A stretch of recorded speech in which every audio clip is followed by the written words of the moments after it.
spend time with your precious creation.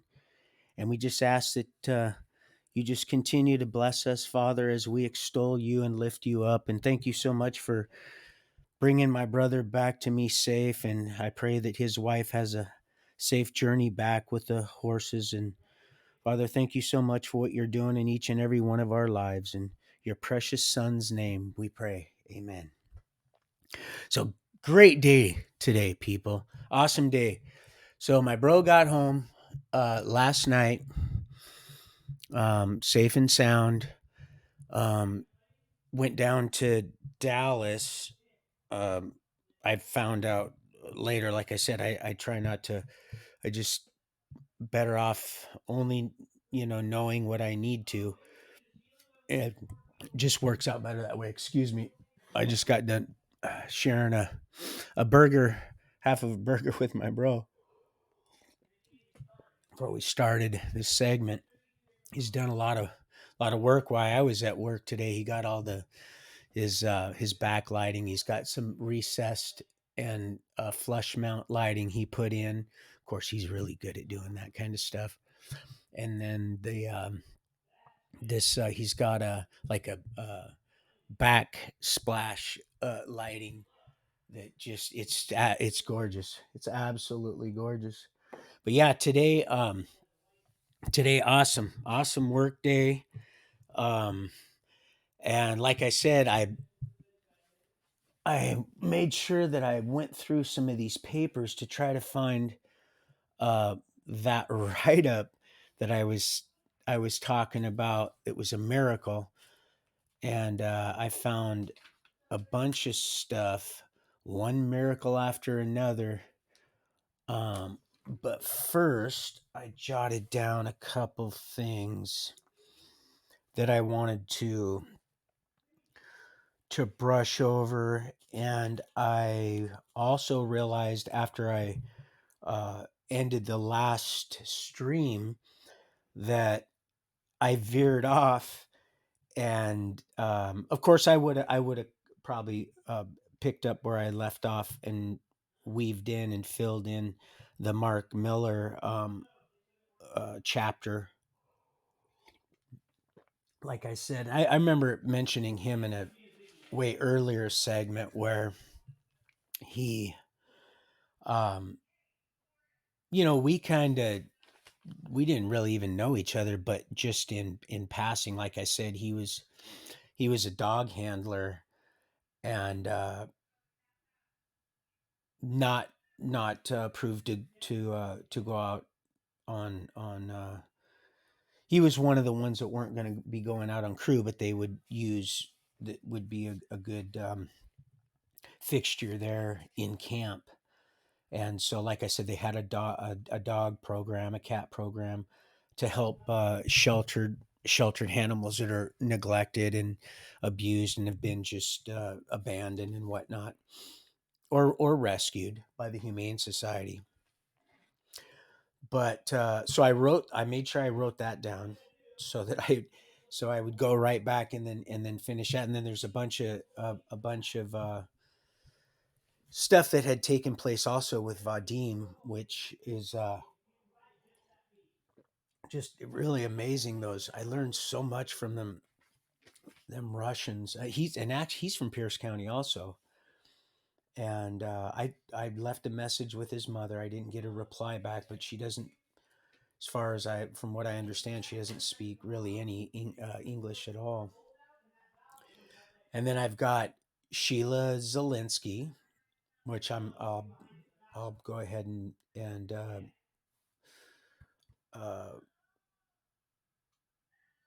mention what I was led to remark on. So I left a remark on her comments, and I normally don't do that other than just love you guys and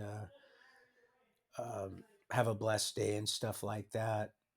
And I haven't lately because I've just been really super busy. I know that's probably not a very acceptable reason, but I'm not trying to offer an excuse. I've just been so busy, it's uh it's almost enough without boring you with the details of my snivelly complaining self, just to to send them and listen why I'm headed to work, and then while it's buffering, listen why I'm there at the job site. Which today, man, today seemed to go really, really super fast. And oh yeah, if you hear some background music, my bro's he's just on the phone with his wife right now. She ended up landing in Seattle last night. Like I said, they went down to Dallas to visit her elderly father, which she hadn't seen for many, many years. I think 12 years, and then to fly back to get the horses and do a couple horse shows on the way back. Her and her friend, and then Forrest went to one of his stores in Dallas to do what he does, because he's regional sales rep for the he's had quite a few stores under his belt, so he ended up not wasting any brush strokes. And then when he got back last night, I was already asleep. But yeah, I'm not a dog watcher anymore. Dang it! I really enjoyed watching them pups. And let's see. And then of course I want to bring up. Thanks, bro. Hotel California.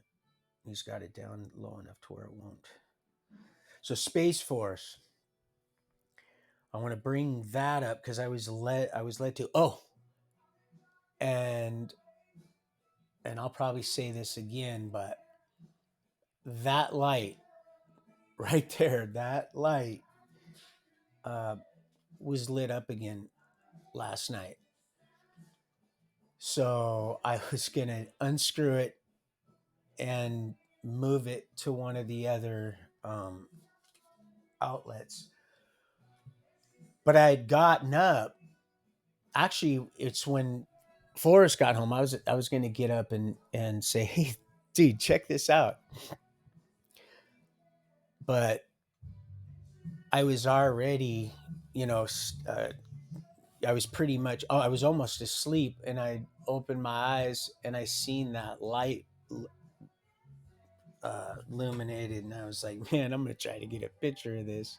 Then I heard him talking to Sammy, and I was going to go out and get him. I thought I'm not gonna bug him, and then I fell asleep.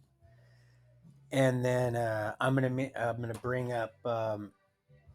I wrote down to bring up Jim and Brian Stark, my roommates. Don't you know, from Walla Walla? They called me when I was at work, and he's like, "Answer it." And like I said, I wouldn't if it was my deal, and I really appreciate the boss man. I really, really appreciate that that man more than he knows. Oh, isn't that something? NASA, SpaceX, Crew 2. They even got the American flag behind them. Huh, maybe that's why I'm supposed to mention this. Pardon me, people. So yeah, I really, really, really, really appreciate old Roy, because if it was my deal, I probably wouldn't let anybody. As a matter of fact, I'm certain I wouldn't. It's just a temptation to you know just to a host of things that if you those phones would be in the vehicles, or just leave them at home, and then if you needed to be contacted in a moment's notice, then just have a little transceiver or something like that, that's the best way to go. And then let's see. Oh, Roy. Speaking of Roy, my awesome, awesome boss. He's like, well, I'm not your boss. We're all working together. Amen. when I was riding to work with him, he was telling me a little bit about his past, and he had been a professional trumpet player in a band. I didn't ask him. I just a whole lot of questions. I might tomorrow if I ride with him. That's my plan, is to go in, and now that he's home, I'll try to leave a little bit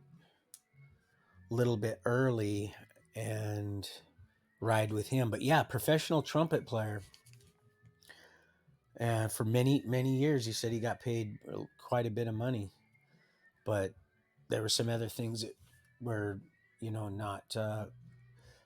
not so kind to his actual well being. So he had to quit that.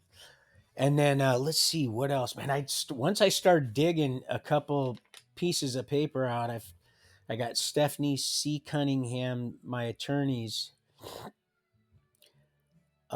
some of the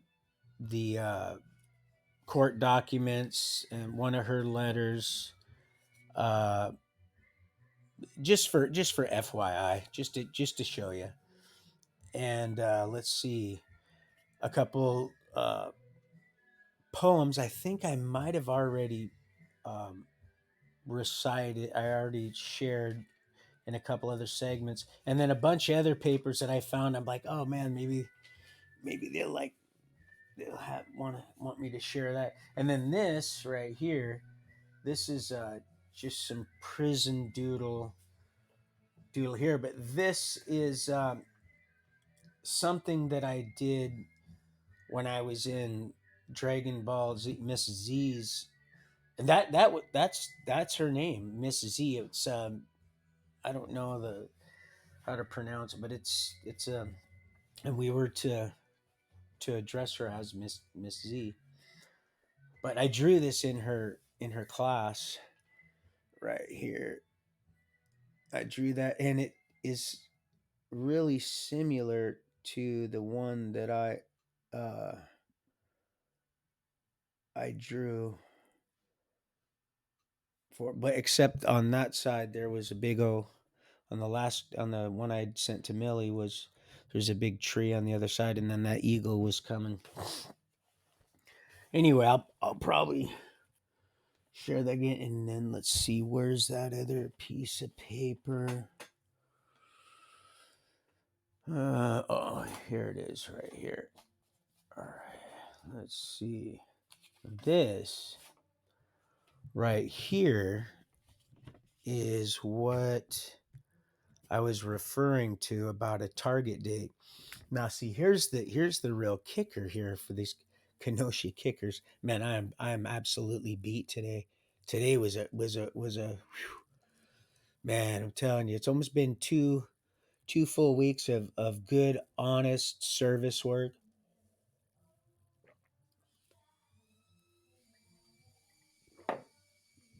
That song just came on. Listen, he's in there working. He can't make this up. I didn't ask him to do this. He did. This had just happened. He just got home last night. We sing it, bro. You're gonna make us a fortune, bro. We're gonna go to the top. No, I'm getting older too. You're not getting over you, sweetheart. God, so love that guy. Love him. Anyway, yeah, rough. I'm beat today, but I'm gonna stay up late and visit with him. And yeah, he got back late last night, and I woke up to hear the dogs bark, and I knew it was him because the way they were carrying on. And I looked up, and there, that light, that bulb was illuminated again. Just no ambient light. It's not I'm getting over you, bro. It's I'm getting older too. And if it is I'm getting over you, then it's one of them switches. You know the mamas and the papas where they, oh yeah, it come thinking to change times and laws. Definitely. I bent down, I got on my knees and I pretend to pray. No, it never said that. We'll go ahead and listen to it. That's what it says now. Um anyway, that no ambient, no what is it? Crepuscular or whatever. No ambient light coming up. Just it was just barely just glowing. It was kind of cool. I was gonna get up and I tried to in my haze. I had just kind of fallen asleep. I was not quite all the way out, and I tried to get my phone to take a picture of it, but that didn't happen. It wouldn't. Okay. God is my judge and witness. I had nothing to do with this at all. Didn't ask him to play any of this. But of course, you probably already know that. Hmm.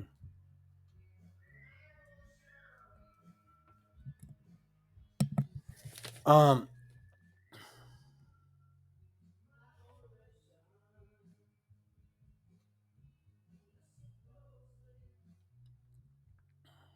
do what I say.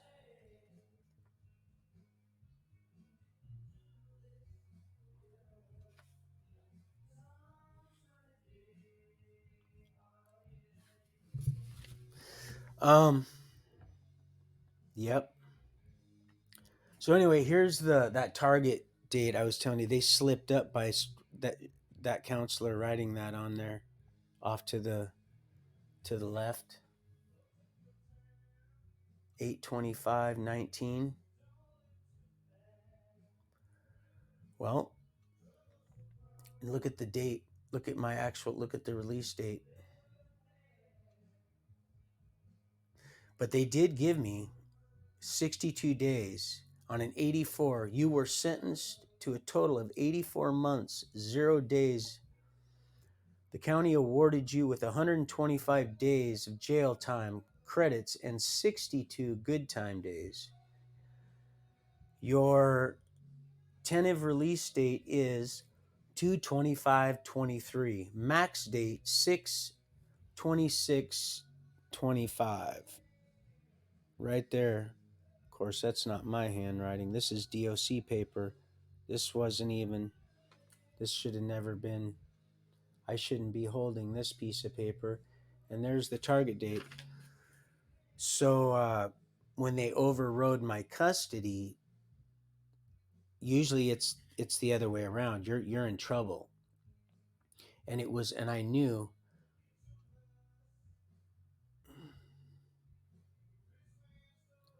Anyway, you requested. See, like I said, they asked me. You requested placement at SCC, Stafford Creek Correction Center, or MCC, which is McNeil. Or not McNeil, is Monroe. Like I said, I wanted to go. She actually turned the she.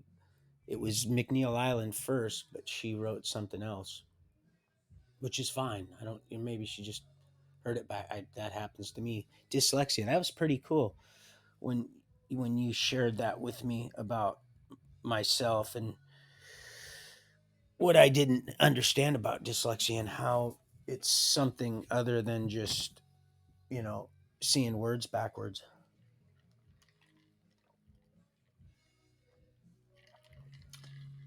If you can. So there that is right there. Anyway, I found that. Let's see, I wanted to finish it. Oh yeah. Rough day. Oh, and if that was you guys spectating, let's see the two over by the, and then the one in the um man, I could have bought you guys lunch, you know, up there at the the quickie mart. They're the quickie mart. As long as you don't wheeze the juice, they make really good burgers. The boss man, so I'm not your boss. We're all in this together, brother. We're here. We're helping each other out. Had that whole thing gutted out. Then you guys seen all that, seen old the simple man just singing, making that hammer and flat bar and cat paw just sing, just sing like it was. He said, I've never met anybody like you. Well, it's not just that I'm a good worker, because I know people that can work me in circles, but it's the whole thing, the honesty, the politeness, the sincerity, the concern, the boldness, the humble, and the fun, just fun and simple. So there this is. Uh, Here we go. State versus James L. Irvin. That's right. This buddy gave me this case. Now they had to name this. They do this. Mine's actually going to be in there probably. Uh, State versus Steen, and I'll have one, and they'll have used mine as a for a. I forgot what they call it, but here this is another one right here.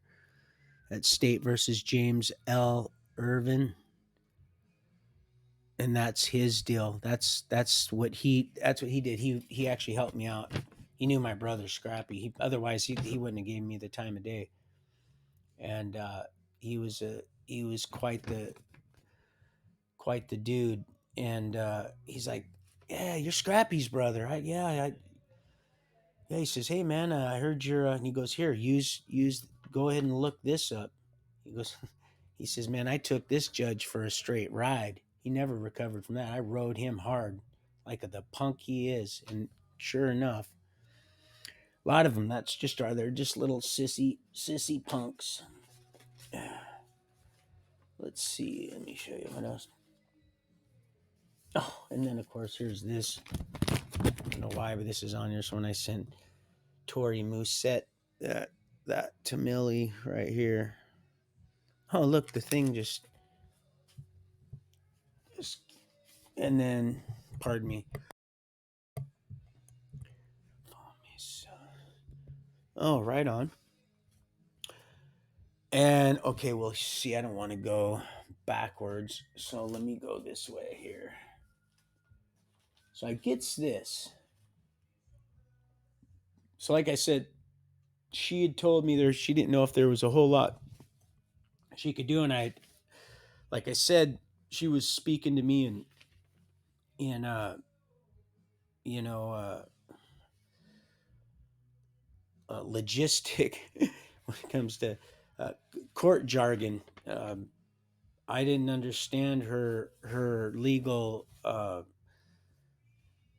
just the stuff in there. If you was to read it, you'd have to be a. I mean, I picked up some of it, but even Guy, the jailhouse uh, attorney, that really did an awesome job on just keeping them on their toes and showing their true colors by also violating my. Well, we'd be sitting here on all the rights and all the crap that they violated, but he's like, yeah, I don't, I it looks like that you won, because I'd never, do you know, I had never once. Oh, one time I wrote her a letter, and I never called her. She gave me her number. Never called her. I only wrote her once, and I asked her a real stupid dumb question, because I wasn't led to. The Lord said, just roll with it. If you uh, see to it that there's somebody you're led to have look at this for that question of the tally of your points, so be it. But like Guy said, um, that's not her that's a position that she's not going to take, because even if she does know what she did, that's how she was able to make her determination, on top of the transcripts, what was said, what wasn't said, and the fact that I didn't sign that. Oh man, that was it. That was a. Whew. talk about a man crossroads moment right there.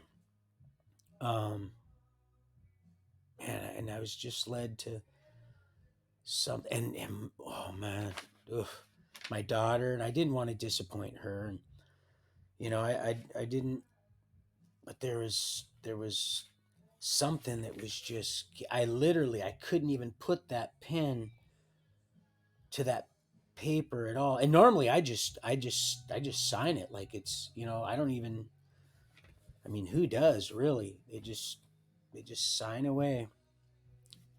And I looked over my shoulder and she's like, she didn't know either. She had no idea. She was innocent as I was when I first started getting wrapped up in that Luciferian meat market court system.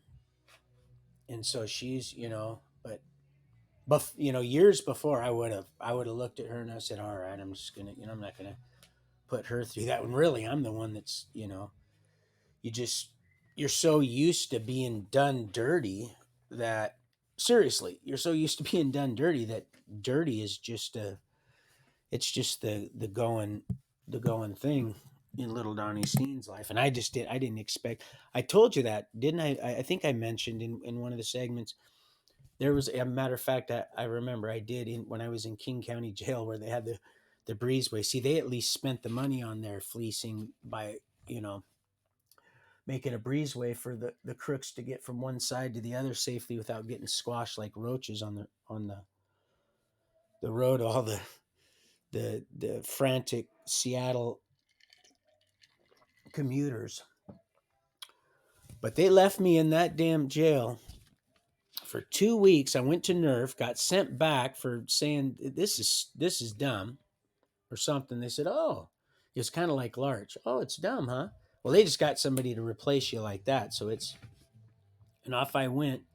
And I didn't think nothing of it. I went back, and a couple of weeks had went by, and I was up for reclassification because I got sent back from a Nerf. It was kind of it was an overflow for county jail for people that weren't in on anything real serious. And if you were slick enough, you could sneak out and get beer, just stupid stuff like that. So a lot of people wanted to go there, but they would send you back for next to nothing. And so I was up for classification. And I'm sitting there in a line of people, and the lady calls me in. A lot of lady counselors. I had a lady counselor here, and she nice, much nicer than most of the men. Genuinely nice. And she says, so you got sent back. And she's typing away in, and she's looking at me. She goes, well, can you step outside my office real quick? And usually, they give you, say, okay, well, you get to go to this floor or whatever it is, where they have vending machines, or trustee or whatever, or you stay where you're at. But not, would you step outside my office for a moment? And then while she's calling the sergeant, well, then a couple other cops come, and they walk me right up to my cell. Huge. This is where I'd been exposed to that TB. Had never had it, but when I was in Little Mexico and all that stuff popped up with a Ouija board. And literally, they did not want me to. They go, okay, where's your bump? Okay, right there. When they made sure that I didn't even bump my head because they had left me, they'd forgotten me in there. That happens a lot. And when you just, I just thought, well, maybe a warrant popped up, or, I'm just not, and you don't think to ask. You're so used to stuff happening that, you know, like my bro, your release date's coming up, and you're already thinking about what you can do to. But anyways, so yeah, I wanted to share just one little piece in here. So yeah, guy he didn't know. He was like, yeah, it looks like you. And when I read it myself, I didn't even need anybody. I was in tears. I hadn't even got all the way out of the, and I was trying to not be seen weeping as I'm heading back to my unit. Where's that at? And But it says stuff like, okay, like here, let me just read. This is the because she said she wouldn't know until she got the transcripts, like I mentioned before. Okay, attachment of errors. Here we go, right here. So, but see, she never gave me a tally of my points, which I hadn't. I didn't have any.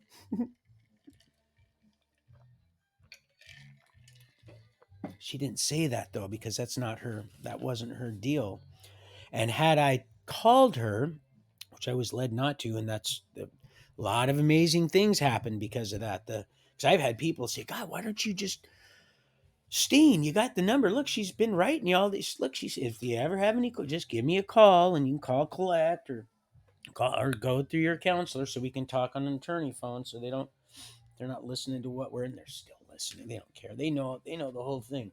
Let's see. The state failed to prove the facts supporting Roystein's preferred offender score by the preponderance of the evidence. The trial court erred in sentencing Roystein with an offender score of 9 because it failed. Yeah, it's staled. All right. It failed to stinks to high heaven. Present sufficient evidence to establish Steen's criminal history. Roy's judgment, sentencing. Okay, blah blah blah blah. Okay. Let's see.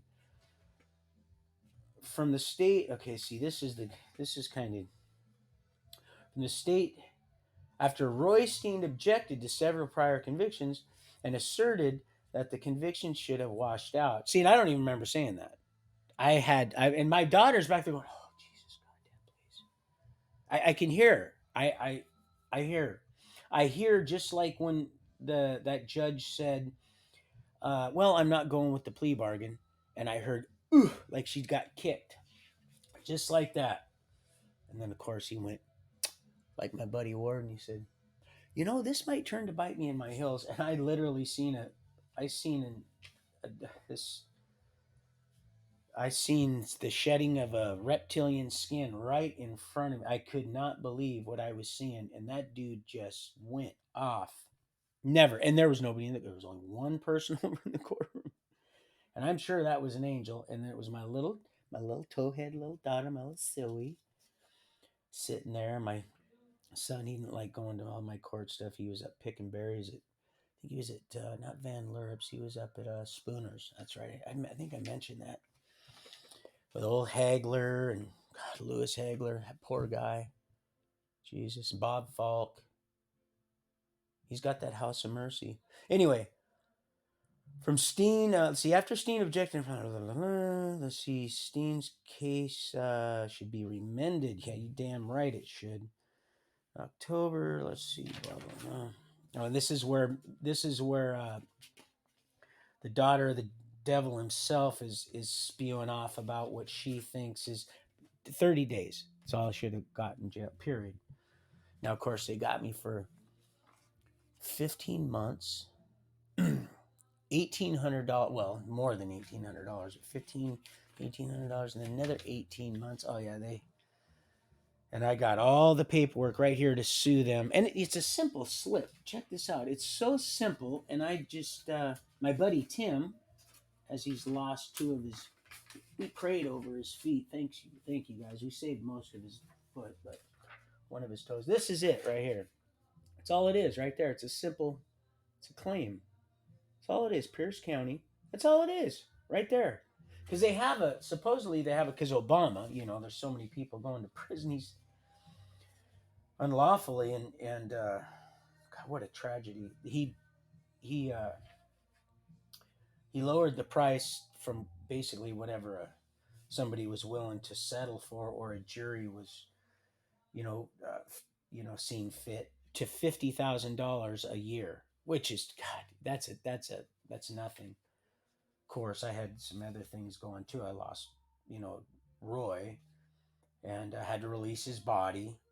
Of course, thank you guys. I was able to get them those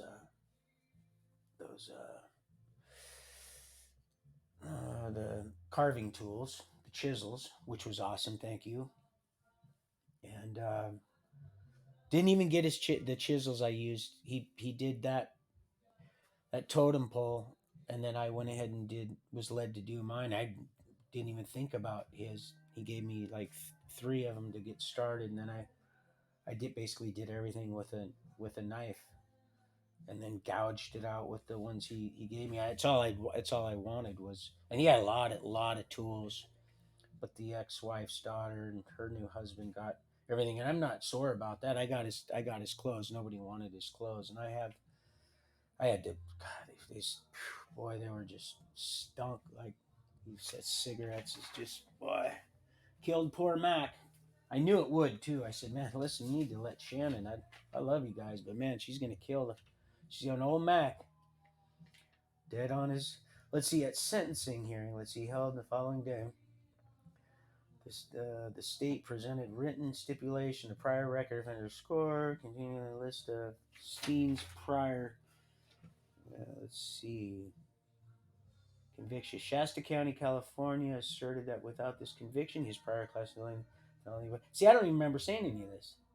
Steen refused to sign the stipulation of prior. You damn right I did. And I about slapped that guy right off his chair. The guy they just sent on in here, and then the new prosecutor, because Rose and all them, they were sitting there just shaking, looking at they couldn't even get and I had no idea, and I know now why.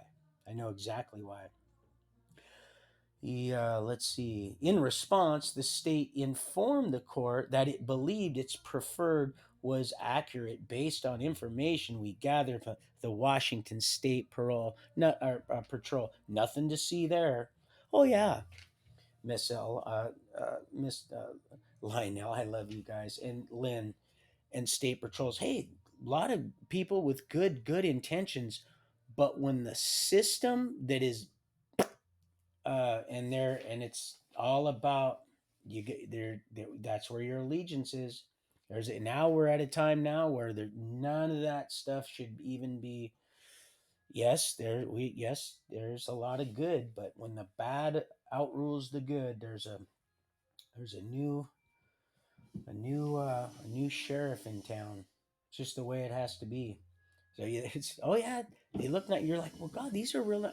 My uncle, I many family members that are law enforcement. Things have changed a lot, people, and they can be great people, but when they serve an evil system and they've come to that realization, and even it because they have to they when they go in, they know people know. We're at a point now where everybody knows, so there's not it has nothing to do with well I just it just it's not going to be that way, not at all. So here, believe it or not, with the State Patrol and National Crime Information, blah blah blah blah blah. The prosecutor offered to bring the and here's what she did too. And this is what I do remember. Remember me saying saying that I said, oh okay, yeah, sure you will go. You just go running, hop, singing, go get it. That same crosswalk that I care more about her life than she does herself her own. Um, and she said, "Oh yeah." She just real quickly, she's like, "The prosecutor, the prosecutor offered to bring evidence to prove Steen's criminal history, by the courts declined, stating there's been no evidence prefer." And this is what this dick little baby court. Right now. Oh, he's paying right now. That guy is paying already. He's already paying. This is what the There's been no evidence preferred to dispute the actual record as we have it here today. Well, it doesn't matter, asswipe. The second that I object, you have to go prove up. It's called an evidentiary hearing. You're sentencing me to 10 years, you faggot. We know what you're doing to the children. And you already know you didn't want this story getting out, but it's happening right now.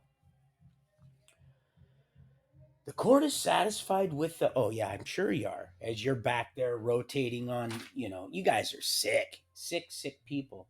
Sick people. They're in the courthouse. These people are, these are some sick. And while you were up there on that stage, you should have seen what was going on under your feet. That's why Axel Grease came. He would have never been there. If he knew I telling you, they shoot like with a.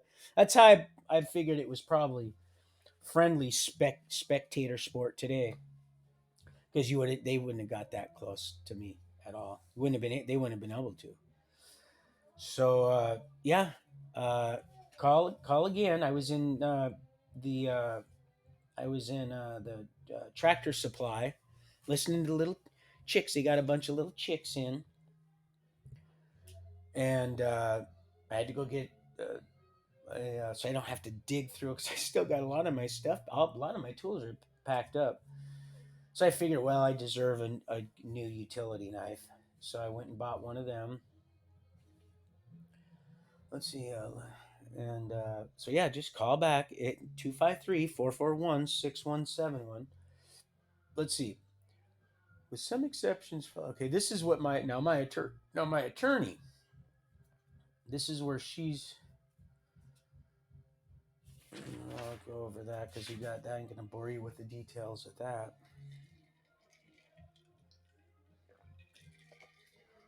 Oh, Roy, old boss, same as the new boss. Gargoyle, reverse that. Was a professional trumpet player. He kind of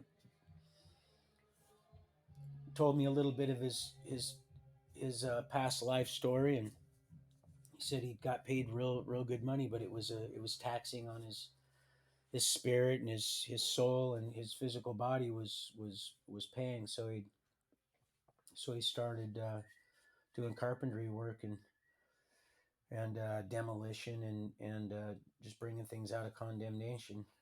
And if something's not lived in, it's worse off. If no one's in it than if somebody's. There's so many houses around here that are. It's crazy, crazy.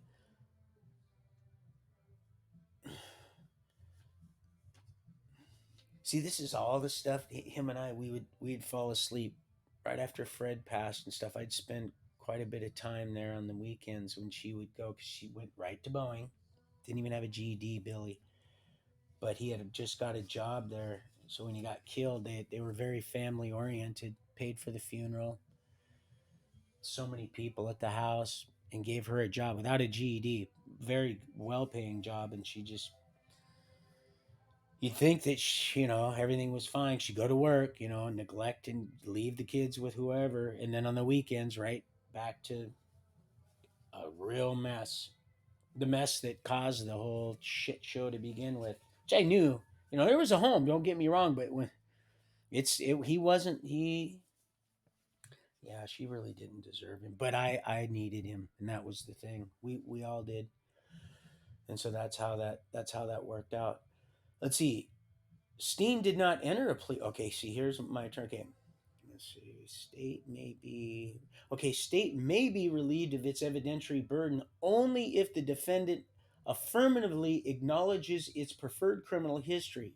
Henley, this is another case law. Like my buddies, like mine. There's going to be Steen, blah blah blah. It'll be in there. Matter of fact, um, the dude that looked at my paperwork said that, well, it may not be. It just depends because they have to check this because yours is so. Uh, um, uh, I forgot what he said, but uh, he said that just like Guy would bring me up to the because I did get to go to the law library at Stafford. I had kind of like free run of the place in some ways, except the poor man had to sit there for an hour and a half. That's once in a while we'd get Shanghai, and he'd show me these case laws. He'd show me on the computer. He'd show me Stephanie's stuff. Whoa. Well, I didn't know what I was really looking at, but I'm like, oh, thank you, Lord. I just was just, and he's like, right, amen, and very much a believer. He is. And so he's showing me on case law, and this other fella said yours is it because it said right here may be published or it may not. So meaning published, it might be like my buddy's was.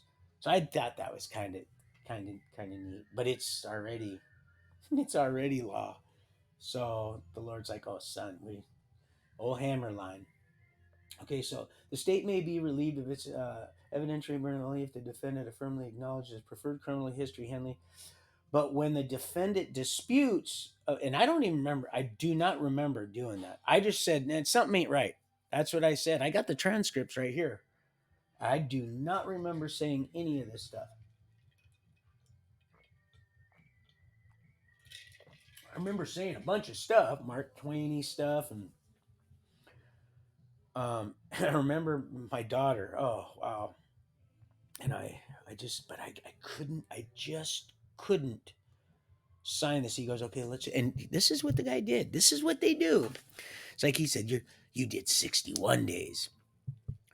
Well, this guy here, he basically, well, I was sitting on this side, so he said, here, just go ahead and sign this. We'll just go ahead and get you on your way, and just because they listen to you on the phone. I'm like, I said, this is exactly what the Lord is, and they themselves, they were just, it was the humility and just the power that was being funneled through the just the innocence and the the just the childlike mind and the just the innocence and boldness and trust and faith and everything, and just singing and truly genuinely being completely content and happy that I had a damn place to sleep. I'm trying to give my commissary money to a guy that's climbing out of the bushes because that's what kind of piece of shit I am they're trying to give 10 years to, right? But they knew what they were doing right from the beginning. So it says, where defendant disputes, the court must enter. The court must either not consider the fact. This is it. This is but when the defendant disputes material facts, the court must either not consider the fact or grant an evidentiary hearing on the point. RCW, blah blah blah blah blah. Steen did not enter a plea agreement. Well, no, I didn't enter a plea agreement. I did not. But Steen did dispute the 2009 Shasta County conviction, blah, blah, blah, blah, and asserted, blah, blah, blah. His objection was sufficient to notify the sentencing court of the obligation to hold an evidentiary hearing and demand evidence of the prior. And she said, "Oh yeah, is the court if it'll please the court, as I've been pleasing y'all, pleasing the whole damn court system." Oh yeah, she got the best knee pads. I'm telling you, this was a real mess here.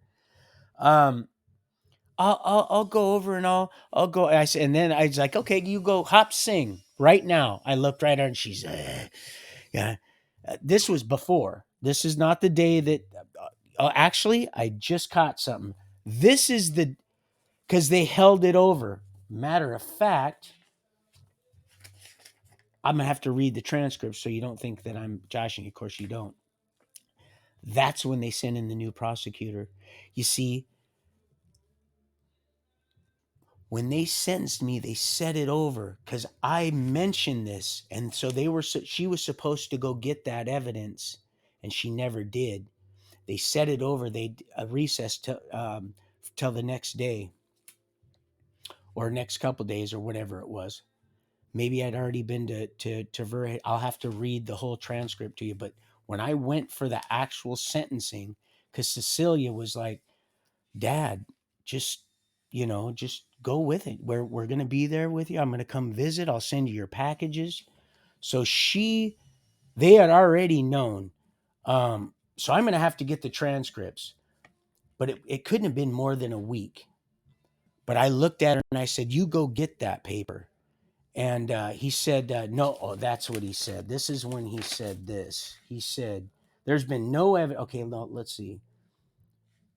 Okay, and then I'm going to have to get the dates because I just realized something. Because when I looked over at her scowling at me, I was like, well, wait a minute. That's the guy there. And I had the new attorney, and Lisa was gone too. And I'd seen them after about a year. The Lord showed me them watching on closed caption. It was a smile. You're on candid camera. Okay. In response, the state informed the court, and this was Rose Wilhelm at the time. In response, the state, this was the day that this happened. So on the transcripts, I'll get the transcript. It'll say on such and such day, and then on such and such day, and it'll give a new prosecutor. And it wasn't much time. And I was like, oh, this is great. And he's the one that said Steen, because I said they're reptilians. You listen to them; they actually they'll they'll drag out their, and so he did. So he, and I was like, oh, talk about a response to a response. You can almost bait them. It's kind of funny. Okay, so in response, the state informed the court it believed its preferred. That was Rose when she said that. Okay, and gather the Washington State blah blah blah blah blah blah. Let's see. And the prosecutor, okay, the prosecutor offered to bring evidence. See, I got all this. I got all this all bring evidence. See how I got the little asterisks, the little evidence to prove Steen's criminal history, but the court declined the starting there. And then this is ding dong right here saying there's been no evidence. Okay, that's so now that you know I'm not, because that's like, okay, they're gonna think I'm, but you already know. That's why you get, just get to the next page. Okay, with some exceptions, I already went over that, and then I'll get to, let's see. Okay, this is what I didn't understand right here. This is what Guy didn't understand either. We looked at some of these case laws, like Cadwelder, this Cadwelder, and this State versus Ford. I used that one, a different State versus Ford, in the no blood, no breath. I wasn't even in the vehicle. I was not guilty of that one, but that's what they were able to. Okay, let's see. Okay, see right here. Okay, right here, and this is what they choose not to. Okay, the burden is on the state because it is inconsistent with the principles underlining our system of justice. Yeah, justice, just us, to sentence a person on the basis of crimes that the state either could not or choose not to prove. Ford, blah blah blah blah blah. Let's see, quoting blah blah blah. Willis, bunch of case law. Barr asserts unsuspected evidence. Blah blah. This is just another some case law. They're just giving you kind of the details. Let's see. Accepting the state's calculation was clear error. Boy, it was clear error. You see, I have that in asterisk. Was clear error.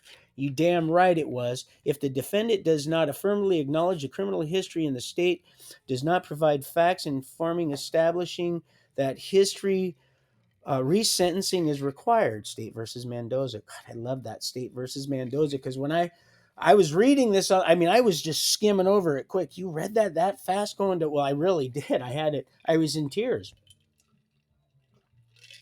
I didn't know what it was saying. All I knew it was saying is I'm going home. I just didn't know when. But old Mary, she stepped up to the plate, and I was praying for her the whole time. And now I know.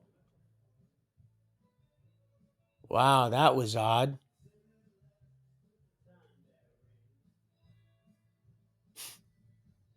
Did you see that? He was just talking about light bringing. Are you messing with that outlet, bro? Yeah. Okay. He is. He's doing light work. If you go back to the early say, he did, because he's the electrician guy. The ding dongs came. He had to walk them around, make sure they did finished up the painters, and then he could have done all this himself. He's a master at all this stuff. So yeah. I'm like, okay, man, all right, because he was just the Sultans, right on tune too, talking about the light. I was like, okay, bro. But all the other stuff was just no, bro. No. Why would you do that? We having fun. Let's see. Okay, let's see. Was clear error. How much time we got? Oh, 54. If the defendant does not affirmatively acknowledge a criminal history, blah, blah, blah, the state does proponent facts, information establishing history. Okay, let's see. I already went over that. This case remanded for, okay, Steen's sentence must be vacated and his case remanded for resentencing. Steen's judgment and sentence contains an oh yeah, they tried. Oh, they always do that crap with the money. Let's see from Steen was sentenced on. Okay, Steen was sentenced on October 25, 2015. Remember that date? The trial court found that Steen did not have blah, blah, blah. That's just financial crap they tried fleecing me with. What's he still sending me stuff from back in? State versus Ramirez. Let's see. The prosecutor, unsuspected summary of Steen's alleged permanent. Yeah, she's just a douchebag. Let's see. That's what they did. That's what they, when I found, that's when I, because they broke it up. They took a recess, and what they did is they sent me back to my deal, and they were cooking up, trying to cook something up. Of course, they were my daughter and Tawana was the only people in court again this time. And then no, I've already basically what he said, and it's not even in the transcripts. He said, "Yeah, I've wasted enough. I've spent enough time, and we've already done a recess on you. We've continued this already. No, you fast tracked my ass to prison. But anyway, so there this is. And then this is Rick. Look, I remember I was talking about Big Rick. This is Rick and his attorney right there, Rick Brown. Rick Brown, and this is my Court of Appeals Division 2. I call it Circuit 2. These are the luminaries. State of Washington respondents versus Roy Donald Steen III. Appellant. The appeal of the Pierce County Superior Court, case number 14-1. Do you see how old that case number is? What do you think? I just lie to you people? I love you. The Honorable John Hickman, judge. He's a judge, all right. So that's the opening brief. And then here, when I finally did get the response, because it still had to go to the court, and they could have just shot it down, and it would have had to go to the Supreme Court, which I would have won there. But now just think all the time they would have sucked out of me, and I haven't even got to recuperate the 18 months that they got out of me already. And more, it was more than that. And then all my damages, I have so many damages. They stuck me in that room with, of course, it's not that big, but they don't need to know that. That's another what? $50,000. I want another 50. If it's money you guys worship, if it's money that's going to hurt you, well, damn it, it's time to pay the piper. Hold on, I'm going to grab this too. I'm going to grab all these. I keep stuff under my bed because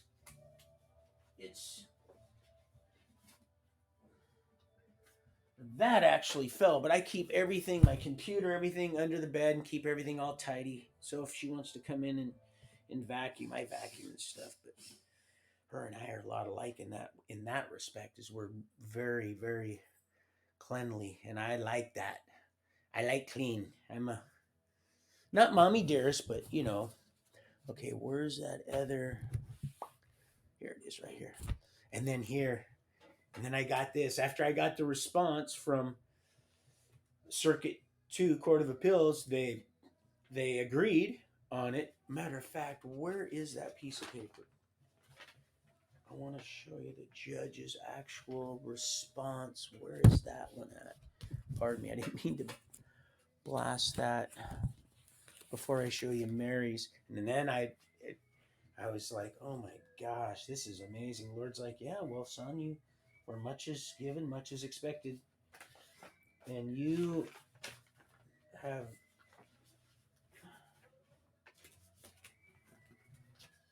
blown my expectations out of the water. Where is it? Oh, I'm going to show you. I'm going to end up having to show you all this. Okay, here it is right here. In the Court of Appeals, State of Washington, Division 2. Okay, let me just get to the... Okay, right here. The prosecutor's summary did not contain any other documents or evidence related to... Oh, man. Once I read this, by then I was already... See, I shouldn't go too far ahead. I wasn't even in Larch at the time. I still hadn't... Like I said, I'd given this to...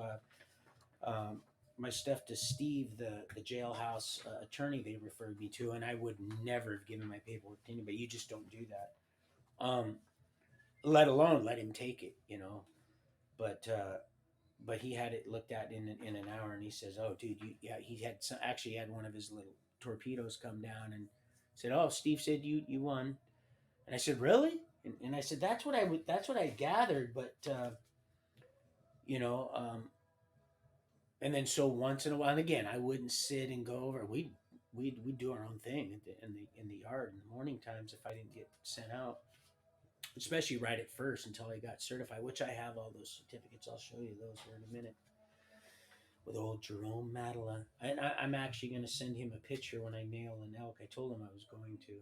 He's like, "Yeah, sure, they all. You probably will be right back in, but he knew better. He was actually referring to my brother. He knew I'd make it out there. He knew my brother was broke. Okay, so let's see. Oh, right here. Here's the juicy part. Okay. Okay, let's see. He also reasserted. Okay, this is the judges. They read the. Oh, sorry, guys. They read the transcripts also. Of course, they had to because, like I said, it was still up in the air when I was. Steve said, "Now this is what could happen." The Circuit 2 Court of Appeals could shoot you down. Um, the prosecutor could say no, we feel and they have a right to present their case to the Court of Appeals, and your attorney also will present her evidence. But if it's just a cut and dried situation, they'll usually and I'm thinking, oh my gosh, it's in, I believe it's in Pierce County. I'm thinking, and the Lord said, I didn't give it too much, but before I was like, I would have been I would have been hashing that one out. We would have been rolling around with that one. The Lord's like, "Son, I got this," and just instantly it was gone. I knew it just the anxiety was just, it didn't even really take take root. It didn't seat at all. Let's see. He also reasserted the challenge to the trial court's determination of his offender score. You see, now they're giving me a little bit of a boost of courage here. Do you hear? The old cowardly lion has never gave nothing to the Tin Man that he didn't already have.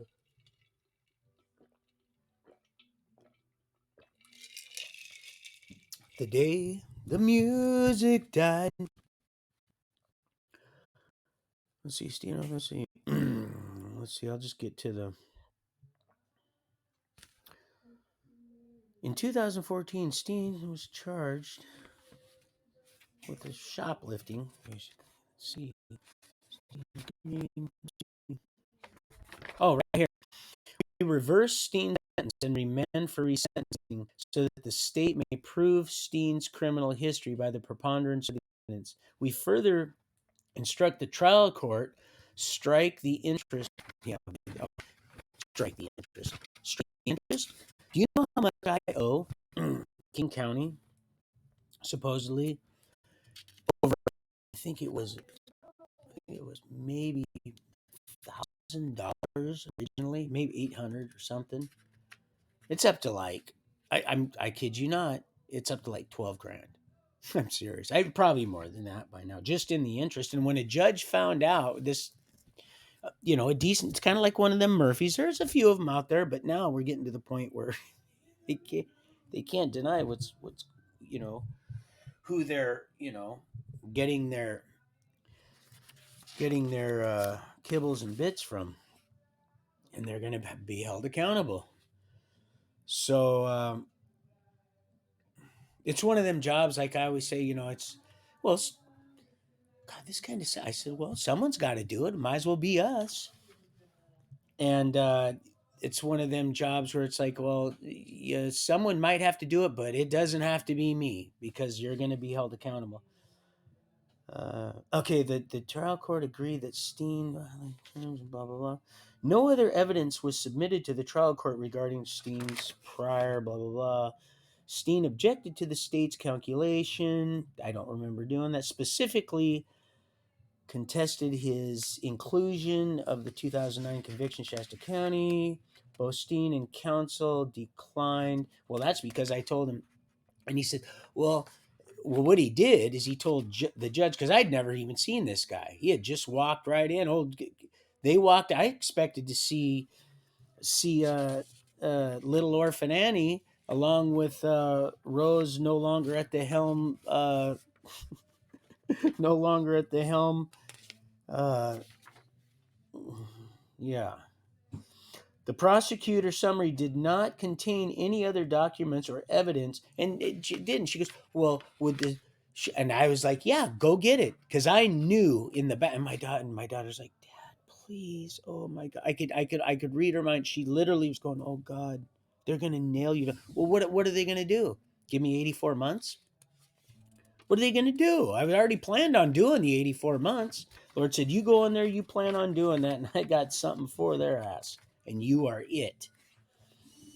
I just, to the plea, blah, blah, blah, blah, blah. Okay, now they start using some, okay, this is kind of cool. Okay, let's see. Likewise, and then I'll get off this here in a minute. Likewise, criminal defendant is not under the obligation to prove lack of comparability. See, and this is what they were trying to do to me. See, people, this is how crooked these pieces of shit are, okay? Okay, it says under any obligation, a lack of comparability at blah blah blah. Likewise, a criminal defendant is not under obligation to prove a lack of. Let's see, the conviction is okay right here. This is it right here. Okay, to prove lack of comparability of convictions that occurred outside Washington State. Nor is criminal defendant obligated to prove that prior convictions washed out. Cadwalder, that's that Cadwalder that I was trying to, but they stopped letting me go to the law library again. You see, they play that. Once I got out of Stafford, man, then there was no law library at Larch, and then Walla Walla, there, that was a shit show there too. But boy, we were doing a lot of stuff out in that big yard and on that block. Oh, we were moving mountains. For the conviction that occurred outside of Washington State. See, what they were doing is trying to get me to sign. If I would have signed that paper, that piece of paper, oh man, that would have been it. Just like she said, good thing you didn't sign that. And my attorney's like, well, because he would have signed it. He could have signed that himself, and he could have, and even if I didn't, because I didn't, and I objected, that was warrant enough for them to hold an evidentiary hearing, which they didn't. But he played the card that, well, I don't know my client well enough, and I'm thinking, you think so? You just waltzed right in here like all the other attorneys they've been throwing my way there in Elizabeth's courtroom, because I thought I'd get that one dropped. Of course, the one right before me, they mocked me with dropping that, and I was so calm, cool, and collective that they were actually, it was heaping hot coals on their head. To the plea agreement, the defendant bears the, okay, now here, except when convicted. See, I was not convicted. Let's see, except when convicted to the plea agreement, okay, the defendant bears the burden in establishing criminal history, State versus Lopez. See, and they were trying to get me to sign that and say that anything out of state, anything, even a misdemeanor at any time, could be brought to Washington State and be comparable to Washington State's felonies. I got the damn thing right here. And the way it's written out. Steve actually picked it up. Even Guy, he said, I've never seen anything like this. I've done a lot of work for some of these people, and he, like I said, he's careful on just, because everybody will just be coming out of the woodwork because they want out of prison, whether they're guilty or not. But a lot of innocent people. And he said, yeah, I've never seen anything like this before. And even Steve, but Steve was as cool as a clam, man. He was a cool cat, and he's just like, oh yeah, you want, and he knew a lot. And about this crap here, and he's like, yeah, this is and what he said too was exactly pretty much what went on, almost to the time frame. He said it's going to take probably this much time. They're backed up and blah blah blah, and I, like I said, I wasn't going to be on his leg about it. But once in a while, when I was walking by, I'd say, "Oh, and I just want you to know also that this is what could, he let me know," and then that was it. And it was once, and then we would just kind of nod and go about our business.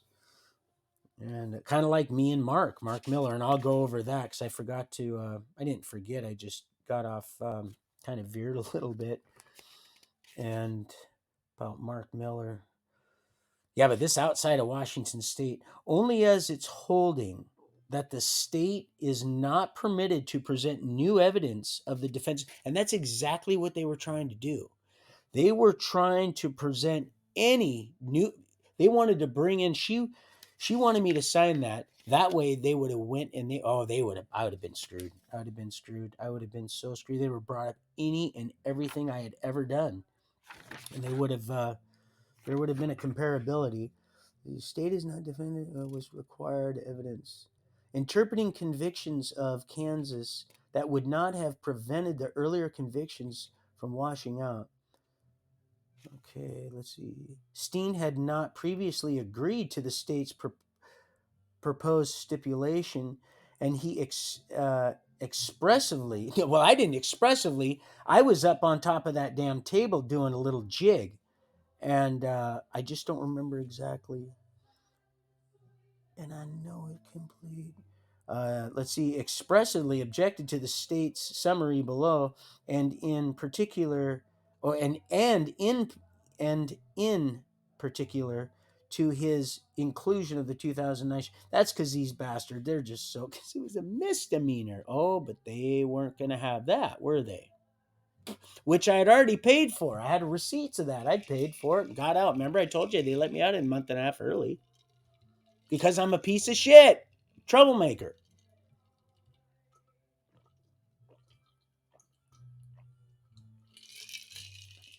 Huh, bro?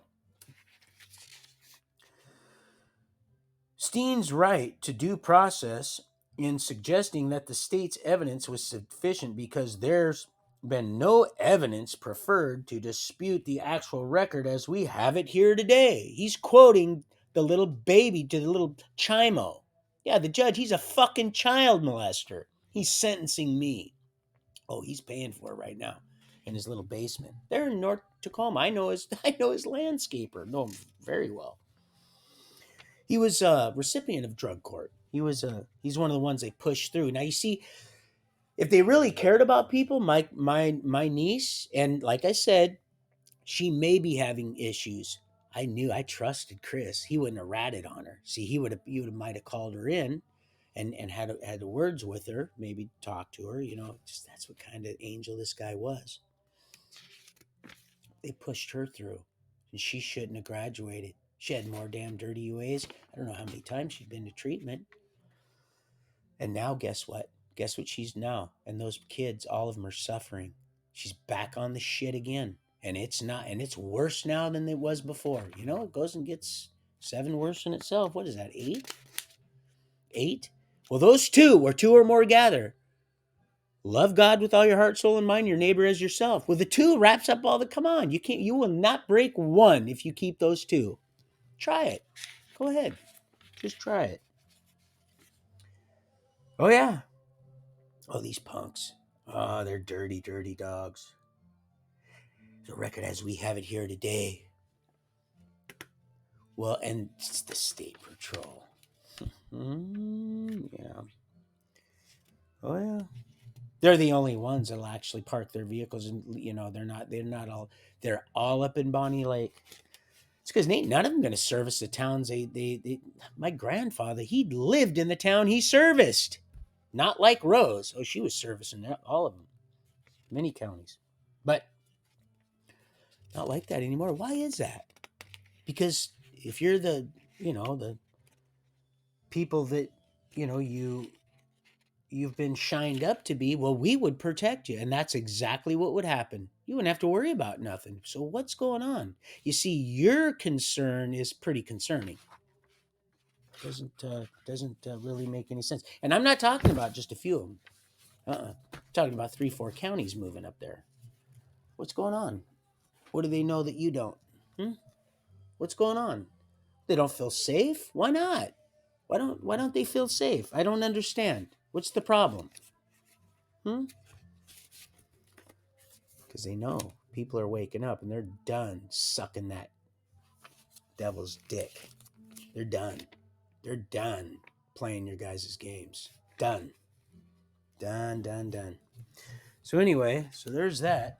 It's like, oh, he did have a rough day today, didn't he? No, I'm in a great mood, actually.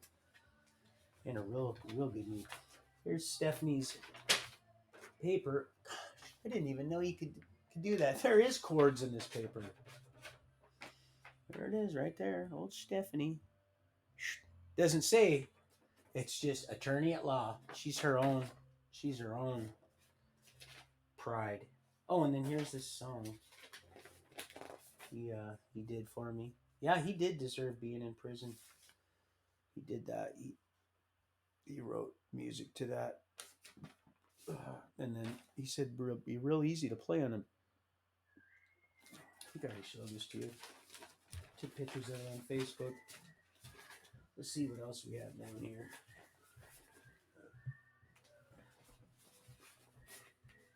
I can't stand this song.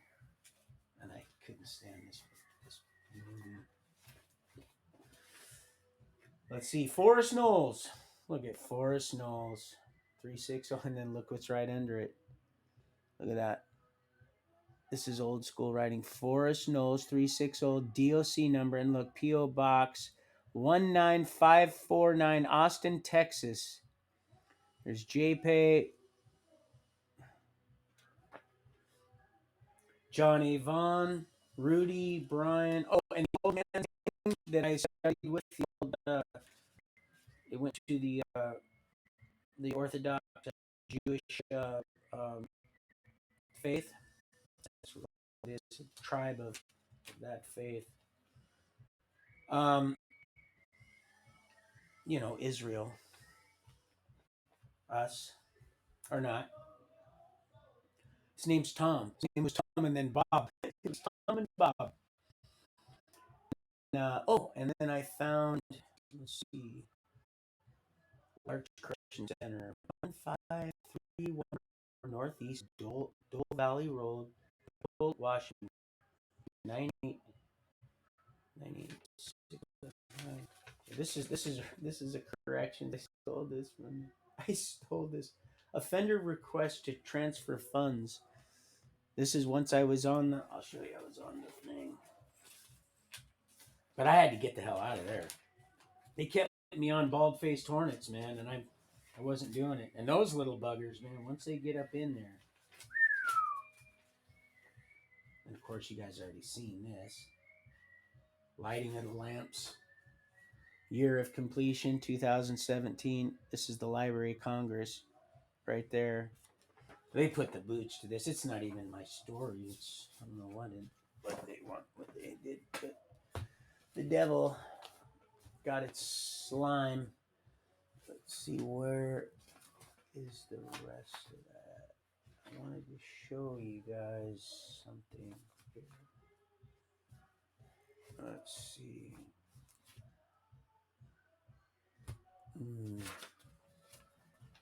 Oh yeah, right here. Yeah, but there's Mary Robinette. So those judges, which one is it? Oh, right here. I got just a stack of papers here. So once I started going through some stuff, then I started talking to Forrest, and Mary E. Robinette. There she is right there. Look at that. Prosecuting attorney.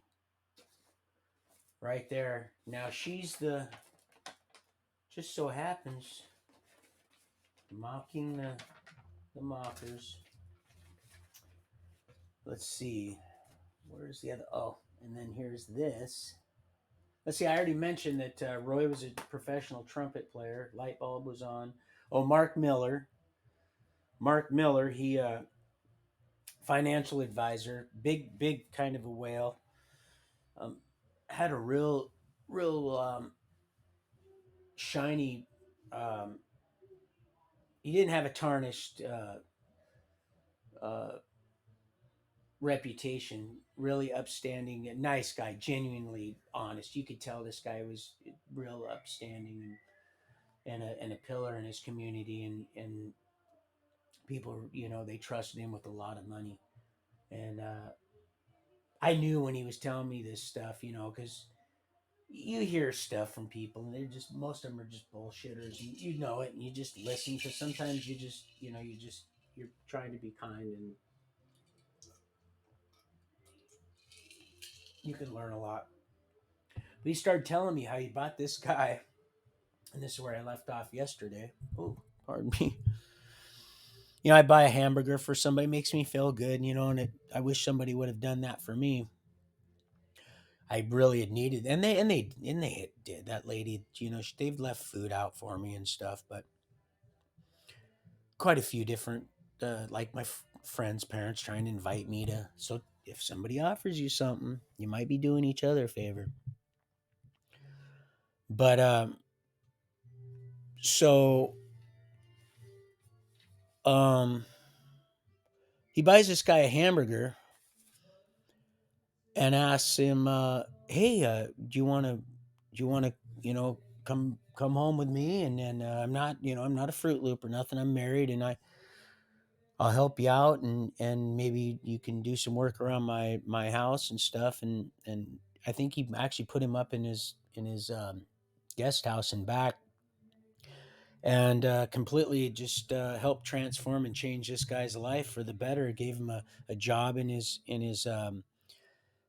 trained him as a financial advisor, and the guy actually worked for him for, I think, about 3 years. He said, and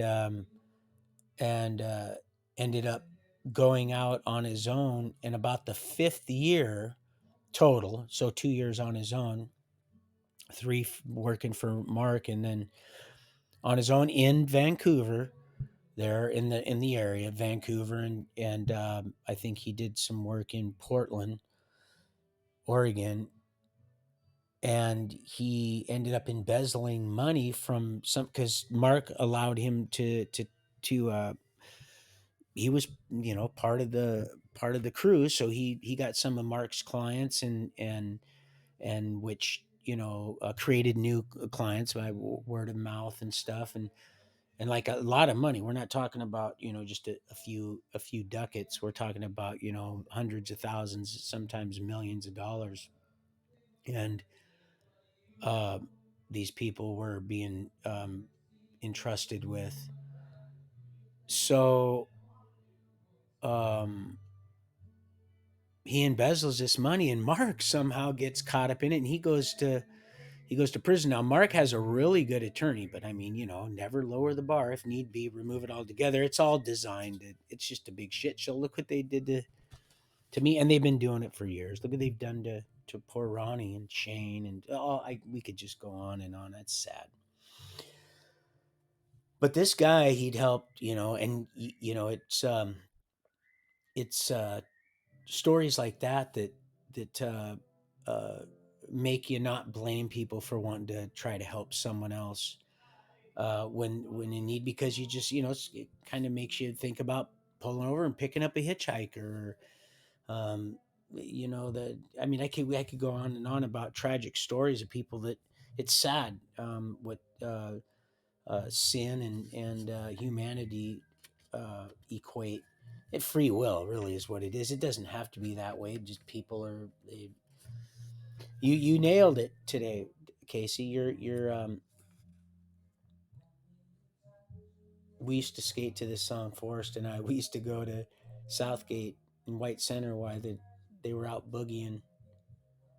And of course, on one side, all the girls would be sitting there, and the kids would skating around, and you want to ask somebody to skate, and then you finally work up the courage, and then the song's almost over, and Your hands are all sweaty and your knees are knocking. And anyway, so Mark, he's he gets the judge just railroads his butt. Gets a jury trial, and it just went array. And you'd think, well, God, with a jury of his peers, how could someone innocent go to prison? He got I think like not a lot of time, enough time to where he had just got sent to prison, and he qualified for the 4 years to the gate, and they catered to him. He is an older guy, really nice guy. If you seen him, he looked like a financial advisor. Real good looking guy, um, silver hair, just a real neat, just a neat guy, just the nicest guy. You could tell just from a distance the guy was a nice guy. At least I could. And he didn't talk with a whole lot of people. He did a lot of walking and walking them dogs. He loved them animals, and his wife would come visit him every chance, twice on the weekends. And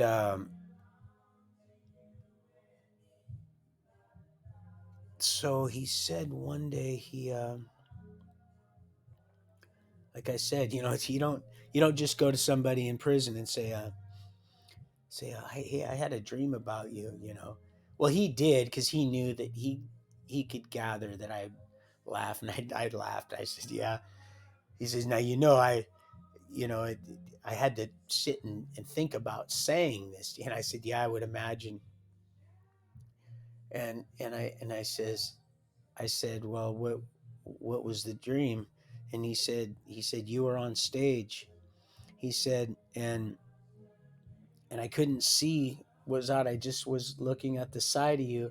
I said, what was I doing? He said, doing what you do. That's all he said. And I went, oh. And I didn't I didn't ask him to elaborate or anything. I just said, oh. I knew what he meant. And he said, I've been, he said, I heard, I got this. He didn't say impression. He said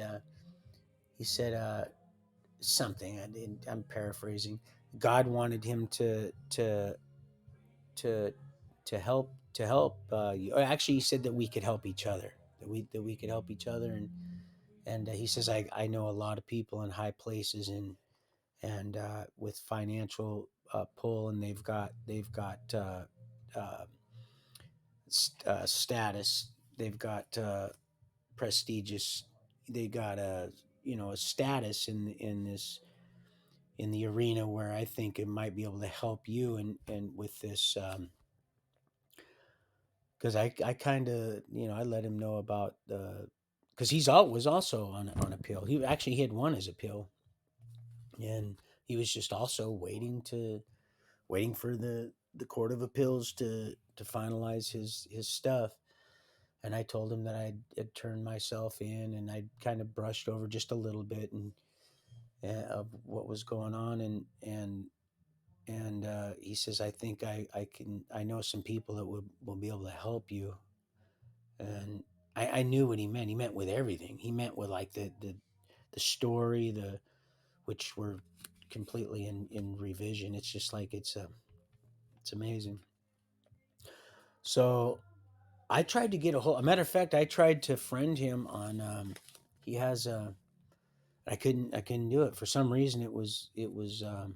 I think I actually even had my son try to help me. He says, I don't know, Dad. So I'm going to try to call him. Um, him and Andrew. Matter of fact, that Andrew was he'd come up from the Sabbath keeper, the Adventist, Seventh Day Adventist. He'd come up, and only one person would go, and I was led to go, and he don't even remember who I am. Um, but I remember him, and he knows I know him because of some of the things I said. Remember the Walter J. Veith videos we would watch? He's like, oh yeah, about all the Jesuits and all the Luciferian. So really good teaching. You want to watch a good video? Walter J. Veith. Um, and I said, remember we used to watch him, and he's like, well, the only other one person that would come in once in a while, couple of stragglers, and he mentioned the guy's name, and he goes, "Well, you had to have known him." And I was like, "Well, yeah, I knew of him, but I didn't, I didn't, because I just did my own thing." And he didn't really understand that why I so it kind of puzzled him because he didn't remember who I was, but I remembered him, and I could show you my phone almost every Sabbath. A happy Sabbath, and he's like, "Hey, and we got to get together." So, and I just wanted him to know. I said, "I want you to know that you're coming up there just for one person." I said, really made a difference, and I just want you to know. And he said, "I'd been praying about that because I was going to stop going up there." And I prayed and I asked the Lord to give me confirmation. And you're it. And I said, "Well, and you're it also. You're it, not it." And so, okay, let's see. What else? So that was that. And then I wrote a couple of Sheila Zelinsky. Love you, Sheila, and your guests. Seem to be really nice people and on the money. And I'm not trying to, but because to each in their own.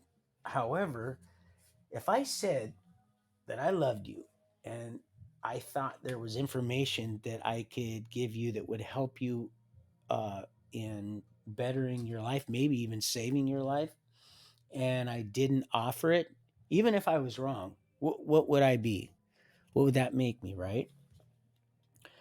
So I heard that I was led to, and I'm glad you're on there. I really appreciated the one with you and your two boys, or I think it was your three boys, my three sons. Um, but that guest, those two, the husband and wife, that team, that last guest, the lady said something that's just really got my attention, and she said. Something about and I went, "Oh, no, no, no." And right away it was like, "Oh, no, no, that's not it at all. Matter of fact, you should really, you might want to go and rewind that one and correct that one quickly." But no, these demons, she said, you can't get them out with prayer and fasting. Well, no, that's exactly how you get them. That's how you cast them out of other people, and you keep them out of you. You being a good host and hostess of the spirit, it'll never be quenched out. It'll never flee. It'll never. If you offer it substance, human shall not live on bread alone. Be a good steward. Um, just a good hostess. You'll know. Um, but prayer and fasting, because prayer usually does it, but there are some only prayer and fasting will get out, and usually that's when you're, where two or more gather. That's that for that inner when you're interceding for somebody. So I love you, Sheila, and yes, and I know you. You're just you're also you know very much a soldier, saint for our heavenly creation or creator. As you're also salvaging those souls, um, and I really appreciate you a lot. I really do. And like I said, when you had Doctor Doctor Erica Shepherd, that really helped me out a lot to get. Well, I was going to get on that bus anyway. I mean, I was going to get on that train to head down to Axel Grease's anyway, but I might have got tripped up along the way, not knowing. I really appreciated that teaching. And again, I listened to it once, and there was a few things that I didn't agree with, but it didn't. I took what I could use, and I let the rest just kind of fall off me. And it's not even that it was wrong what she was saying, and it might have been, and I'm not saying it was or wasn't. Just saying I wasn't. I wasn't. Um, I wasn't in the condition to receive that because I had enough already going on, and our heavenly Father was using me already in a way to where my plate was already full, and I needed to. perfect and understand what was going on, and be able to exercise the little faith that I had. And the more that I was exercising, the more that I was given. And so he wasn't going to, just, this is definitely a process, people. Oh, this is definitely a process. It's not an event. And that's exactly what these, and I hate to keep saying Sunday, Sunday, Sunday, but that's exactly what they're pushing, this whole, it's a set it and forget it salvation. And yes, it can be spun in such a way where, yeah, that's right, there's nothing, but it is so dangerous, because it gets you complacent from the sin factor of our carnal nature. And it's whew, COVID carne asada. So Sheila, thank you very much. Oh, and then I wrote this down. Today they were blowing big old chemtrails, just like old Rosie at the helm. Just they were blowing them, just blowing by. I know I do have to leave her alone, but she's still up to the same stinky stuff. And she doesn't have to be, but there she is anyway. And her husband's a state patrol, by the way. Um, and they're just, God, what a mess that is there. What a mess. Oh, and it looks great from the outside. It's rotten to the core. Most of them are just rotten to the damn core. Especially when you go in and you know what you have to do, and you just, that's, man. Old Marv, when we'd go to Aunt Nita and stuff, and he just looked like a cop. He was just old Marv. Like I said, I think he actually retired, and they get him right out. Once he got out of the military, they get him right away, because they're already, their minds are mushed up enough. It doesn't matter what, how strapping and this and that. It's where the head goes, the body follows. Already ready for the wind them up and kick them right on out. Do that dirty work. Okay, Space Force. And I said this before, when I was starting to come to the realization in Walla Walla, and I was like, I just couldn't even stand hearing that. I just wanted to slap the just senseless. Of course, not really, but the Lord said, "Oh, it's in plenty of time. There's plenty of time for that, son. Just let him. Just let him. Just go ahead and just, because that's what's happening here. They're just let him keep talking, just like that Pink Floyd. Just keep talking, and that was meant for you, Milt. Just keep talking. Just call, because like I said, man." We aren't getting any younger. Of course, when you are time, we're going to get new bodies and stuff. But as far as this housing, we're not. We are going to get new bodies, new heaven, new earth, new names, just like that. But meanwhile, oh yeah, through me you shall live a long time. I will add years to your life, and it's happening. And I've just got this thing loaded with stuff, but I don't want to get too far off track, because I want to get back to Dragon Ball Z. So the Space Force and all those trails, I'm thinking, you know, now they've spun this geoengineering thing. Now they're starting to. That was real good, Mister L, about this. Like we just, yeah, like, oh, by the way, this is what we're doing. Well, you would think that the Space Force is to protect us, right? Oh, and then my bro said today, "Oh, did you hear about all the people that seen these UFOs?" And I'm like, "Oh yeah, it's right on time. It's perfect. Just it's perfect. Just right on time." And of course, some advanced alien race. There were the offspring of some. Let's see, what else?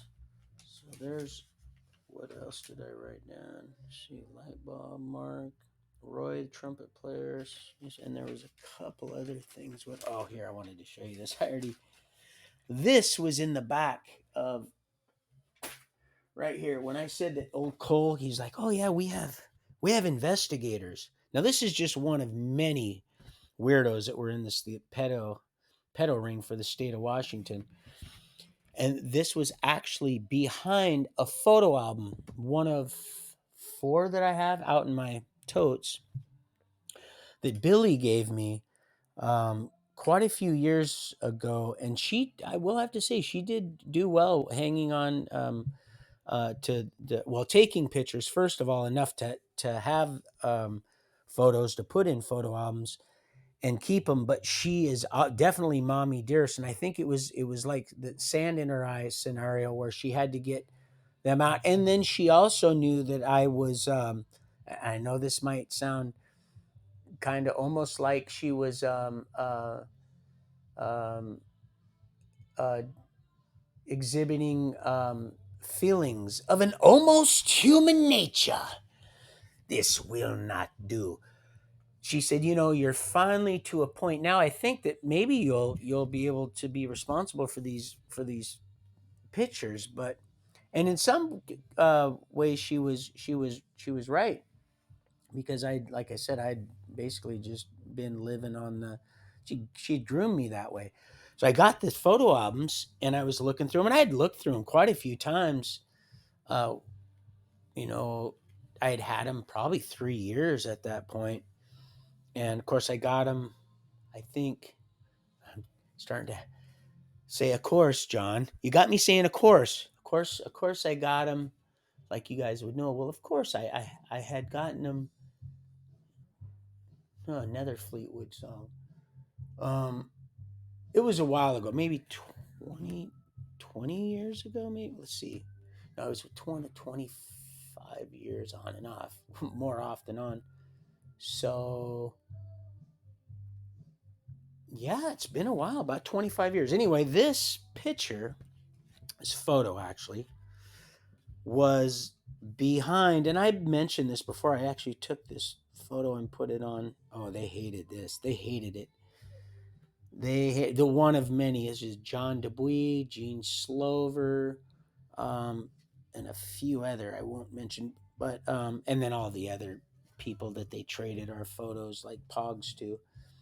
Um, so let's say like this is the photo album, and when you open the the hardcover photo albums, and there's like the cover on the outside that's just like a kind of a sleeve little cover that's, I wish I had one anyway out so I could show you where this actually came out of. This thing was behind the piece of covering that covers the plain board where the fabric goes over and is glued to, and then the paper goes over it, kind of like just a little yeah, for the loss of words. This photo was behind that that piece of paper, and I had looked at this, and it was in the red one, the red photo album, and I had looked at this several times, and it was about the third year, and I believe I was at Paul's house on North 14th and Prospect. I really enjoyed that house. That was a nice little neighborhood. I actually really got along well with. That's when my son said, "Dad, the pumpkins." I said, "Yeah, the mailman just hasn't got here yet." And the neighbors started cracking up. I heard her working in her garden, and she just cracked up. Well, anyway, this photo was one of the pedophiles in this pedophile ring.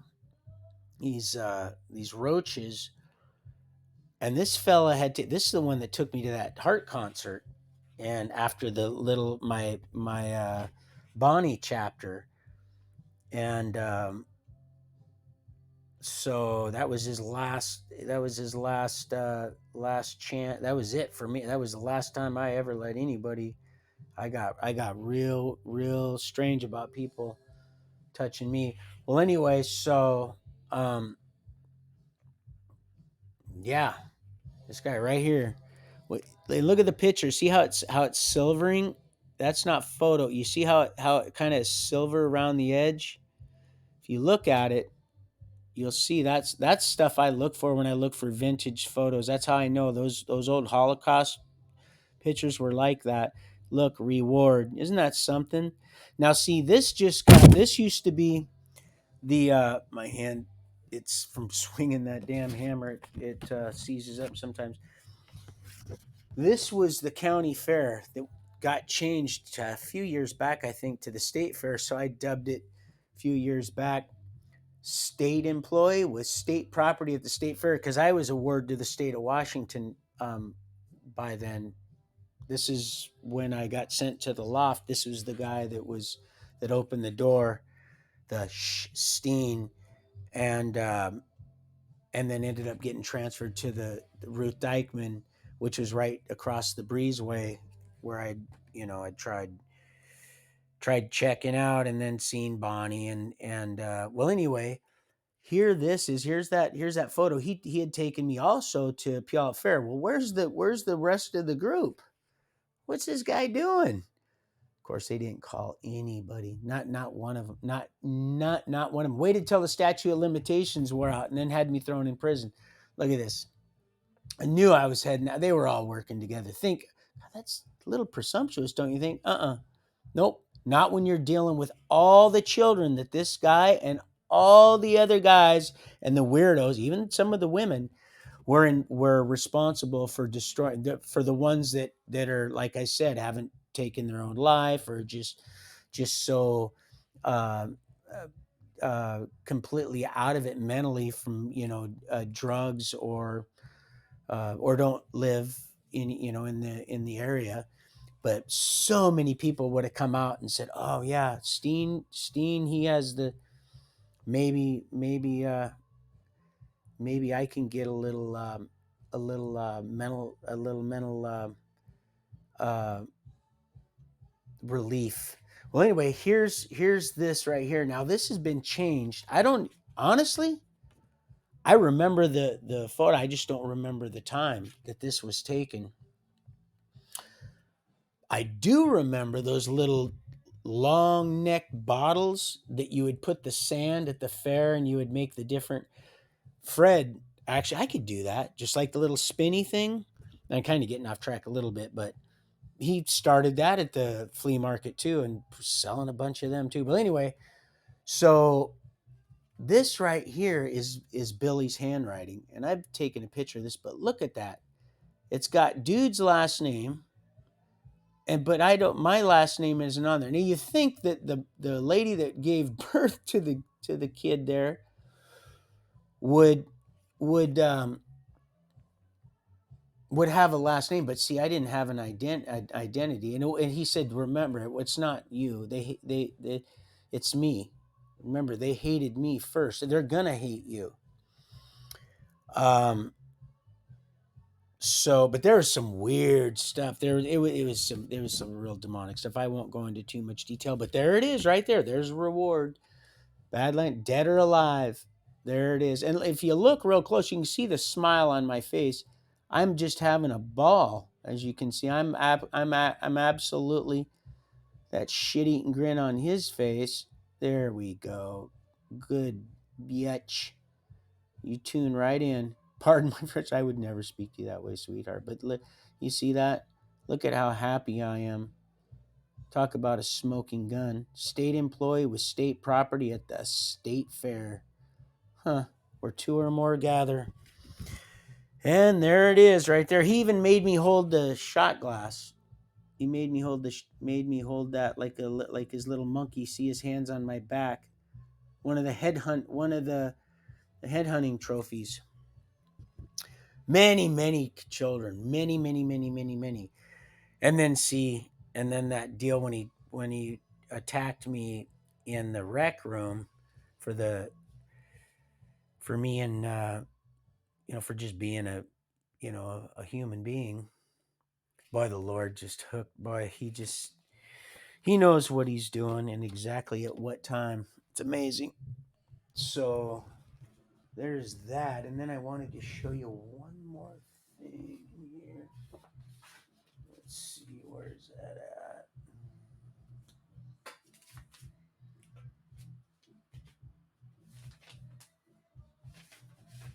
I thought this was Rick James. Where is that paper at? Anyway, I'm not gonna spend this because I just threw all these papers here. I should have tried to. Oh, here it is right here. I wanted to show you that write up. Remember? Here, let me go take a quick pee. I want to show you that write up. Oh, that write up. Is this it? Oh no, this is my pay. This is general orientation, Madala, heat related illnesses.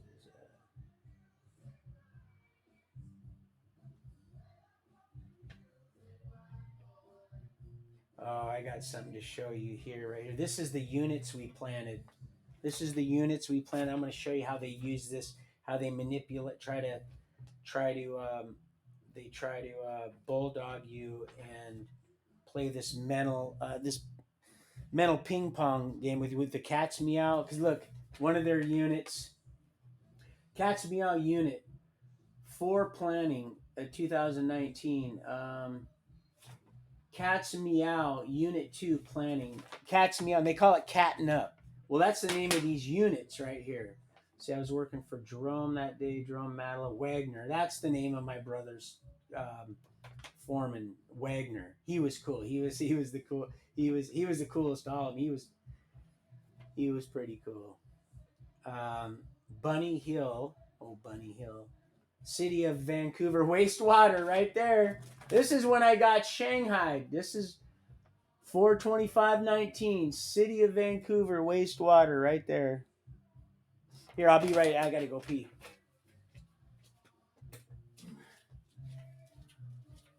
And play that funky music to you.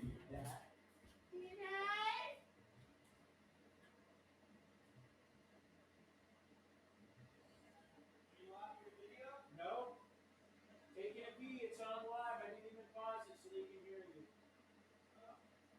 I'm just letting you know they can hear you loud and clear. I'm just taking a pee, and I'll be getting off pretty soon. I usually do 4 hours,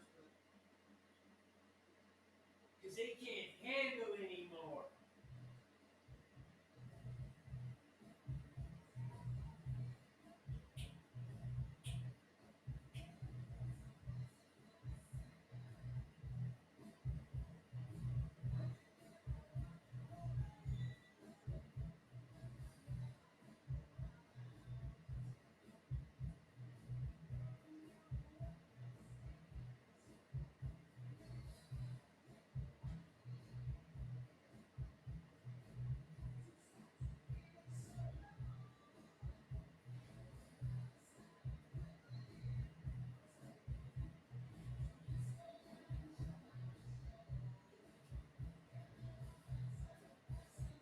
And swing to the groove and just when it hit me.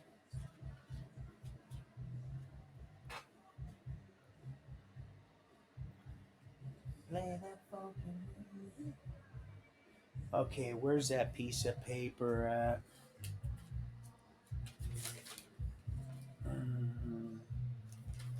Where's it at?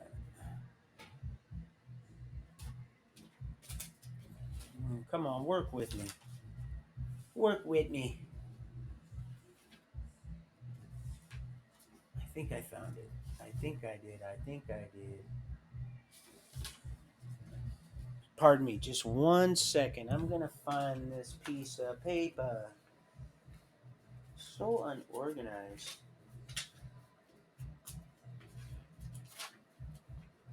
Where is it? Aha! Aha! I found it. I think I found it. I think I did. I think I did. Oh yeah. I think I did. Mm-hmm. Somebody. Okay, that's the. Oh yeah. See, they play that little. Oh, you catted up, huh? Well, plus they charge you for it also. Let's see. So there's that. Target date. Yeah, Target date. That's funny. Oh, and I drew this in Miss Z's class. This is kind of like the one I sent you, Millie. Kind of like one. Just doodling. That's probably coffee on there. Let's see. Tom, that was his name. I something told me he passed away. He was pretty old. He had spent a lot of time in prison. A lot of time. A lot of time.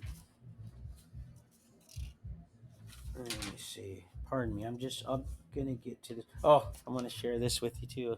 Or also, my hot water is almost done.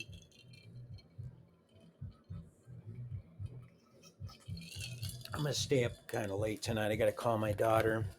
She's sending me the title to my vehicle in the truck so I can look at this crap.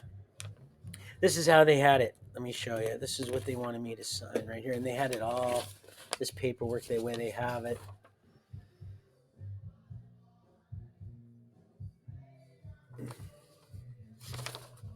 Let's see, where is it? Where's that piece of paper? That write up I got, me and Ferris. Oh, I found Ferris's number also. I need to call him. Anacortes. Oh, right here. Here's this one. Look, they didn't even look. They didn't even. This is the most vague. Roy Steen. This DUI right here. Like, they get sent this in the once. Look, who sends your? I had to hire an attorney. Give her $1,000 down when I first got out of prison to get this shit dismissed, and they gave me my money back. Told me, "Oh, we can't help you." What kind of attorney gives you your money back? Well, because they're in that same county. They're in Lakewood, and they were trying to force me to take a public defender, and the public defender was telling me, "Well, this and that." And I said, "Hey, listen, man, I just got out on the pill. You're not going to f with me. Do you understand? This is you're working for me, and you're going to get this shit right. Is what you're going to do." Well, the attorney, the actual attorney, that's I put that the check that I sent, and then they sent back to me. I put that on Facebook. My daughter's like, "Daddy, you shouldn't do that because somebody can copy that check." Well, you want to know right away when I said, "Hey, listen, you guys better make this right. You better do it now. You better do it soon." The Lord said, "Just be bold about it. It's not arrogant. You need claim it." You know what? Right, like a week or so, 7 days later, I got this dismissed right there, and nothing else. Pretty vague. Pretty vague. Of course, it wasn't Elizabeth Verhey's courtroom. Imagine that. So here's this. Aha, here it is. Department of Corrections. Right here. Department of Corrections. Right there. Let me see if this will go. Steen. Of course, you can see Steeny Beanie. Here, hold on. I'm going to get this water. This hot. I need tea. A matter of fact, actually, I'm going to grab some coffee. I ain't going anywhere. Just hang tight. I'm going to find my. Oh, here it is. Tea or coffee. Tea's not going to do it. I need some of these crystals. I need some of this instant. Look at you guys, got me hooked on dang coffee. Used to give me a headache. Now I'm like a damn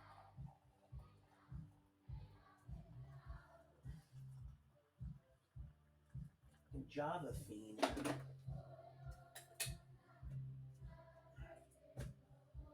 Okay, so all in all, just I don't like leaving stuff on his because I'm considerate like that. That's why he said, "Man, I've never met anybody like you." My bro goes, "Well, that was a compliment." Well, because that could mean a couple things. It could mean I never met anybody like you. Let's see. Here, before I read this, I'm going to show you. Brian D. Stark Found this. Brian D. Stark. There's his number, and there's Norm, the one that was involved in the Tacoma deal. See his house. See that 2 number? Mine's 976021. And these low numbers, he's been around a long time. They don't recycle these. There's Conrad Hunt. Actually, I was sending him a few bucks now and again, and he'd call once in a while, and then they stopped that. And here's that Washington State Penitentiary, WSP 1313, Mockingbird Lane. And let's see, Stafford Creek, 191 Constantine Way, Aberdeen. Oh, that's what it was. It's 191 Constantine Way, Aberdeen, Washington. WCC, Washington Corrections. P.O. Box Shelton. Oh, it's P.O. Box 900. Cowdy Ridge. Oh, yeah. And then I even wrote yours, Millennial Millie. Right here, Portage, Ohio.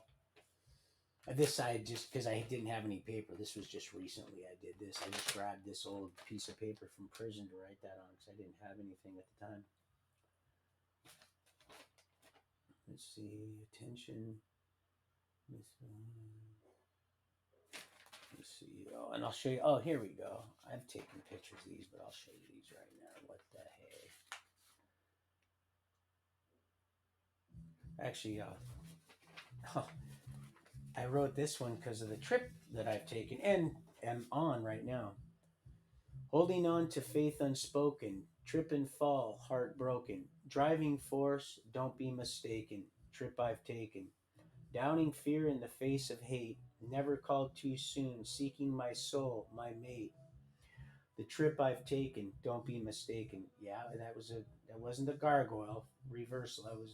I bow at the slope, faith I hope, seeking your face, mercy and grace. It's a good song. The fuel of memory lighting the way, battling self, royal stone, speak, pray. Clothing strange, people in time change, fear and pain, one and the same, in the eyes of a wounded child. Because hell, making the choice, no voice. Clay, here, I'll read that again. Fear and pain, one and the same, making the choice, no voice. Clay. At least that's the way I meant to write it, just like that. Don't be mistaken, the trip I've taken. Weeping, I taste grace, life giving salt streams down my face. Salt of the earth or not, my only begot. Voice clear, conquer fear, death won, to whom, my son? The trip must be taken, don't be mistaken. Sometimes you have to go left to get right.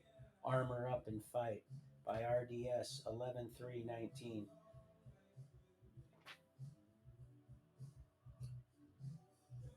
And then I'll show you this real quick.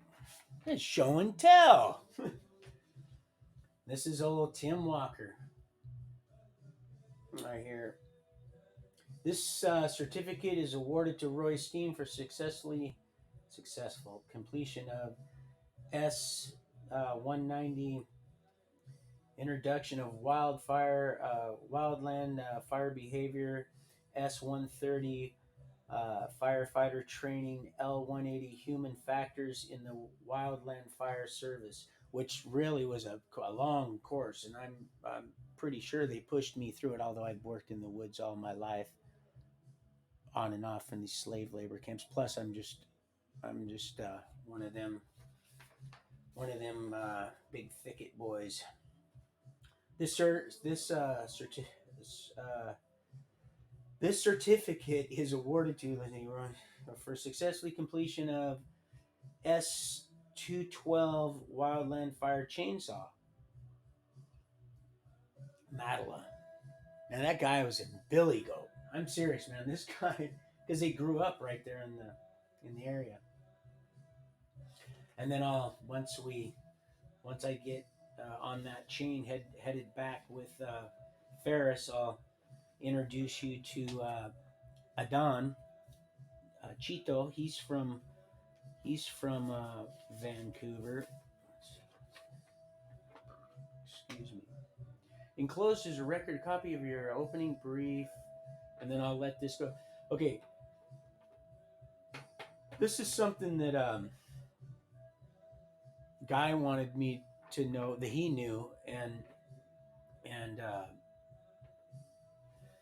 Steve said, "Yeah, that's true, but it's hard to get that money because they have because it's just a crooked system." But he said that here your attorney is saying in attorney words that if you ever want to pursue um, unlawful imprisonment, and that's not what it said. It's let's see what it was a word that it said.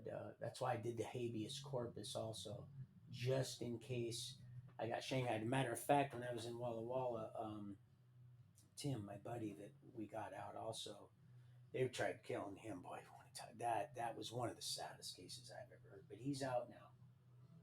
He helped me with that habeas corpus. And even the court clerk said, "Did you do this on your own?" I said, "Well, it took me 3 times because he wasn't doing it for nothing." And like I said, and even there, you don't even want anybody to even get a whiff that you know anything about law at all.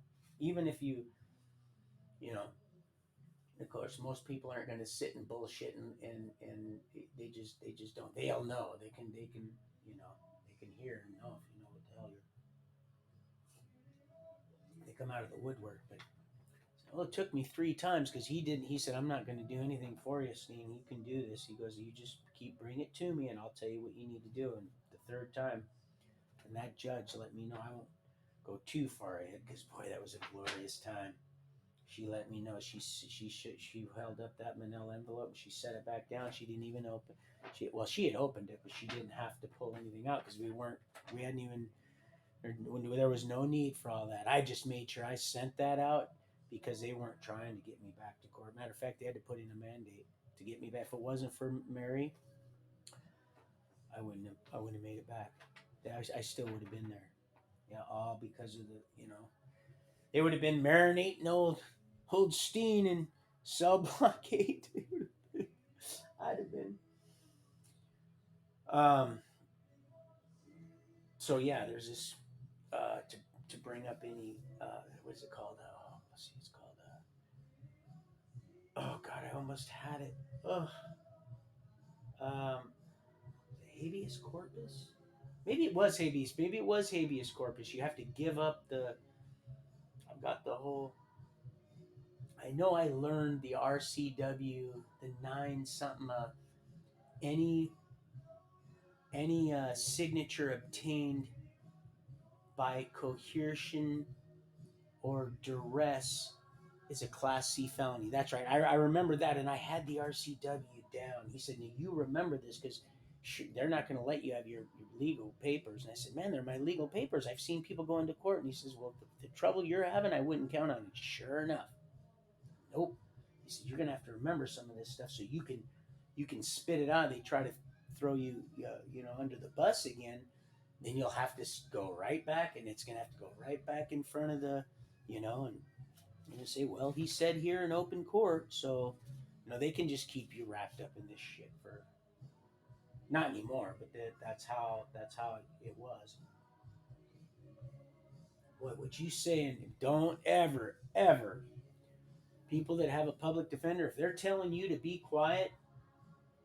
I mean, there's one thing to be talking out of turn and just being a nuisance to the proceeding, but there's another thing. Your dang, livelihood, life, or of course, maybe business, your livelihood could be online, but your freedom, your family's well-being is all. Speak up, and call soon. That'd be great. Okay, it says okay. This is what I wanted to show you. Me and Ferris. I'm wrong. Steam can roll. Hurry up, hurry up. We still had quite a drive back, and everybody's gawking at all the people out the windows. It's a beautiful sunny day.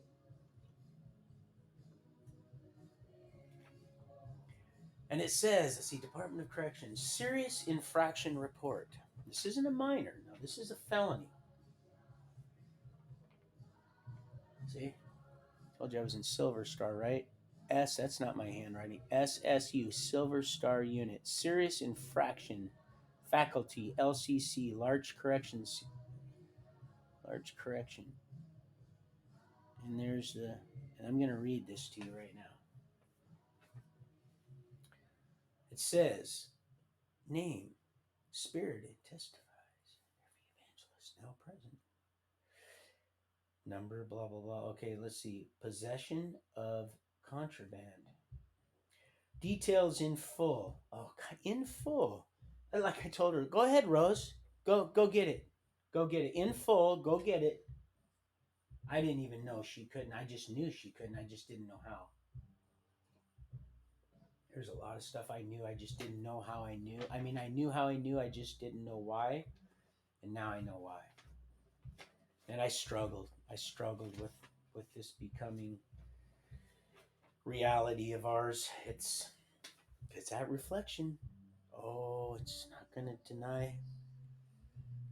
It's not going to be denied, especially its own. It reflects its company. Details in full. On 04/26/2019, at approximately, oh yeah, it's always military. See, it's so subtle. Isn't that nice? 03 33 hours, I, Sergeant Langenbach, Rickenbacker, was reviewing video from, oh well, he was doing more than reviewing video. They do a lot of stuff up there that you. How much time we got? Only 2:11. 2:11. Ugh, I hated that stuff. I drank it just because I was still. Ugh, God, that was nasty, nasty beer. Was reviewing video from the DNR business security cameras. Oh, I didn't even know they were called. Oh, business. You might want to put your buses, DNR buses security cameras on the video for from bus H4B0015 clip. Oh, they even got the clip. The clip H4B slash 0015. Not that it really meant B. And when it's in the oh, why would they put B in parentheses like this with the little. Oh, and here's offender. Look, you see, go look and see what offender is. They've changed that. It used to be inmate, and now it's offender. You see offender right there. I know my fingernails are dirty. Well, shit, somebody's got to make the money, right, sweetheart? I told him, I said, this isn't my calling. Even when he told me yesterday, he's like, look, I'm looking for some. I think maybe it was day before yesterday. I'm looking for someone to train and take this over. I'm like, man, I'm with you, brother, but this particular thing isn't my calling. And I'm just wanting to do some service work, and I'm, doing, meeting a lot of neat people, getting a lot done.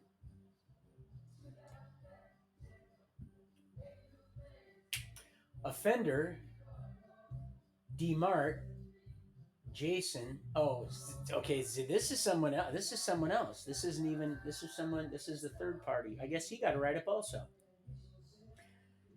Um, Demart, Jason, number 36, blah blah blah blah, and offender Steen Roy 976-021 came to be seen. Came to be seen. Oh, came to be seen rolling a cigarette slash joint at the video time of 14:41. Offender Steen is licking. I might be able to cut that. Licking the paper and rolling a. If you're tired of the same old, some changes. And rolling a cigarette slash joint. Look at, he even says he does it again. He does it again. Oh, this guy, we know he's got to be doing more than just reviewing this. What is he doing while reviewing it? What does he say? He does it again. He does it again. Oh, it's tired. It's just spinning around in that little kiddie pool. Oh yeah, there's some demonic henchmen out there, but it's all, they're frantic. Do you see how many planes are blowing over now? Now the aliens are coming, and funny. We are in tribulation right now. So you guys missed the bus, you pre-trib rapture. Y'all, I got news for you. You're not going anywhere. And don't let that be the reason, sweetheart. You'll be just fine. Don't let that be the reason because it won't work. It will not work. Trust me. I get, self preservation. I understand. But, just like, uh, you know, one non blonde, it's even, she was, but I won't go there. He does it again. Okay, listen. He does it again at 14:42 and 14:44. And the end of the clip, okay. At the end of the clip, smoke can be seen coming up next to a fender. Oh wait, maybe this is I have his number. Let's see if that his last name. Anyway, I'm not gonna because I just seen it and I wanted to call him. They blocked. They took us off each other Facebook. Suckers, haters.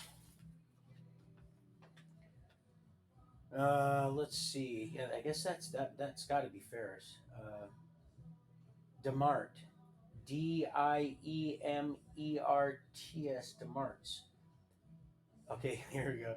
Let's see. Can be seen coming up next to a fender. Okay, let's see. Smoke can be seen coming up next to a fender Demart's head, indicating he is smoking. Man, you mean you can ascertain all that from this? This guy's good. He's good, people. He's real good. In 12 short weeks, you too can be a highly paid correctional officer. What did Mark Twain say? Not all of them. I met some really good. I got family that work in the. Did I say that? Oh, Jesus, Lord, please forgive me. Head indicating smoking a okay, an unknown substance. This behavior can be seen again on video clip, blah, blah, blah, blah, blah, at blah, blah, blah. Both offender are being infracted for serious infractions number 620. Why wasn't it 420? Because it said what did it say, slash marijuana? Or did it say pot? Joint. Okay, what's a joint? Well, you could say, man, that's a nice joint you got there. So, possession of contraband is an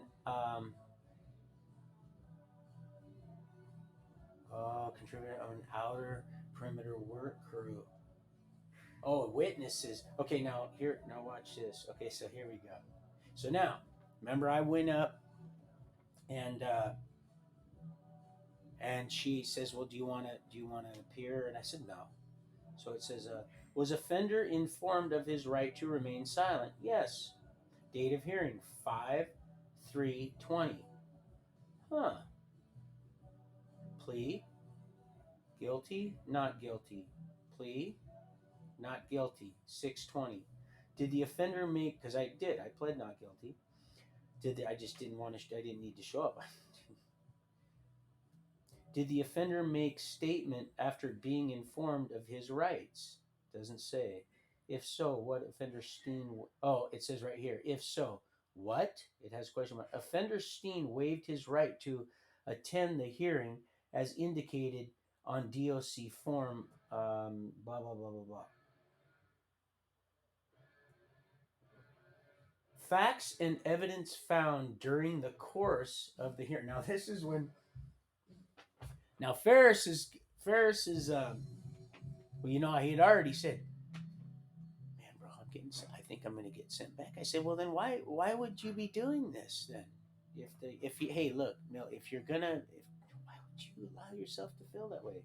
Just call. It's just something." please. We don't. And just gotta step. That's when you're really at your best.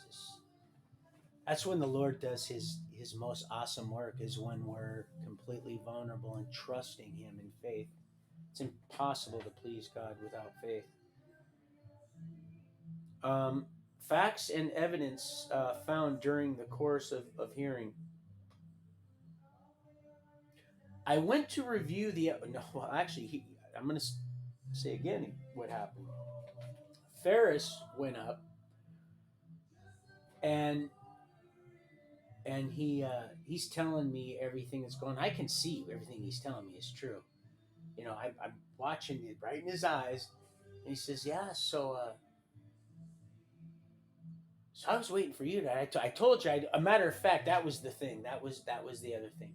My brother was pissed because I wasn't. Pardon my language. He was upset because, well, you're worried about saying piss and you dropped the f bomb before. Hey, it's a new day, right? It's that the intent and motive was plumb true.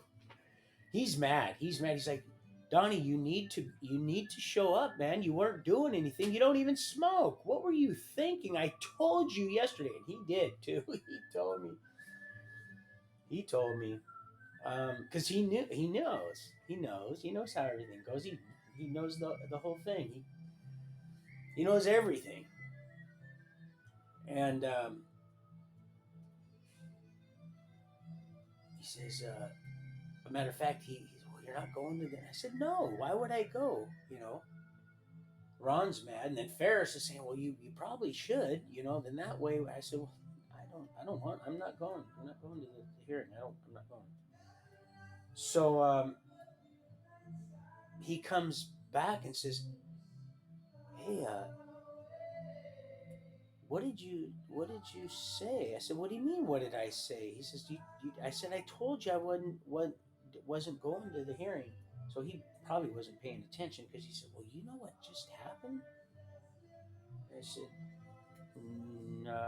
he actually said, you won't believe what happened. I said, I bet I will because I just seen it in his eyes. He's going to tell me something. I was going to read this one miracle after another that's in here also. Yep, right here. One miracle after another. The king is moving in mighty ways. I'm going to read that. I might have shared that before. He says, you won't believe what just happened. I said, I bet you I'm. Well,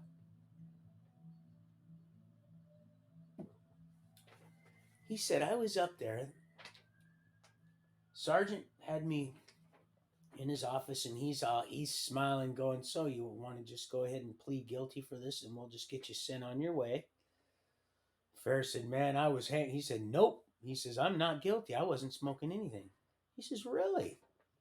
You want me to go ahead and put in this, and then I'll just, you could get. It's not going to get any better. Let's just go ahead and maybe we can work something out. He's like, well, I'm pleading not guilty, and he goes, all right, suit yourself. So he slides the tape, the one of three discs that he had burnt, because that's just the procedure. He's got one for there and then two for DOC, because that's how they override people's custody. Is they have to have they claim they have to have proof. They can just do whatever, but that's just for their little archive, so they can cover their little bases. Oh shoot! I better. So he says he puts that disc in, and it's blank, and he puts in the other and it's blank, and he goes, wait here a second, and he goes out and he kind of shuts the door. But Ferris says he's like old Curious George.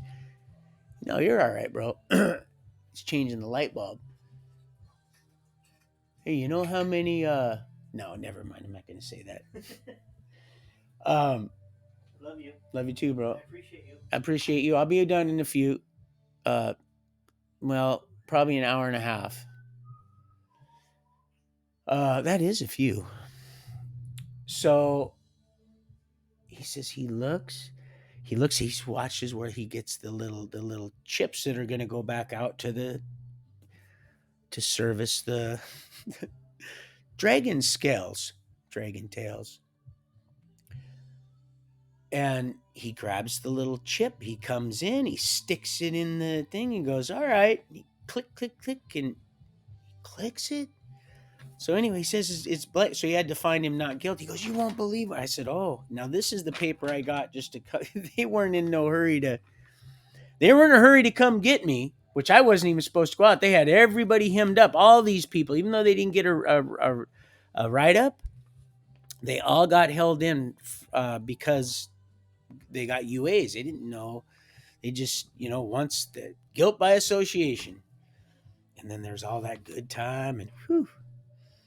So it says here, okay, facts of evidence found during the course of the hearing. I went to review the evidence against the offenders, which was video evidence, and there was nothing on the drive. Lack of evidence. Video disc was blank. It's right there. Right there. Facts and evidence found during the course of the hearing. I went to review the evidence against the offenders, the sinners, which was video evidence. Oh, it was. Oh, this guy, boy, he is. Whew, he did not waste. I guarantee he showed up for every one of those. He wasn't late for one of that whole. He probably went to the extended. He didn't just do the 12 weeks. He probably did the extended course. Lack of evidence. Video disc was blank. They were all blank. Even the chip was blank that he just got done recording it from. Yeah, this guy here, he didn't miss a class. He's sharp. He probably took the, like I said, I know they had a more advanced, extended warranty. But there it is, right there. Right there. And in yellow, they hated to get when this. Matter of fact, they would have taken this right here, and then it's a hearing officer. Let's see, Joseph, whatever, and oh, isn't that something? J.C. Miller, huh? Steve Miller. There it is, right there. Can't make that up. Let's see, Miller, right there. Oh, definitely, I would not. So, let me read this.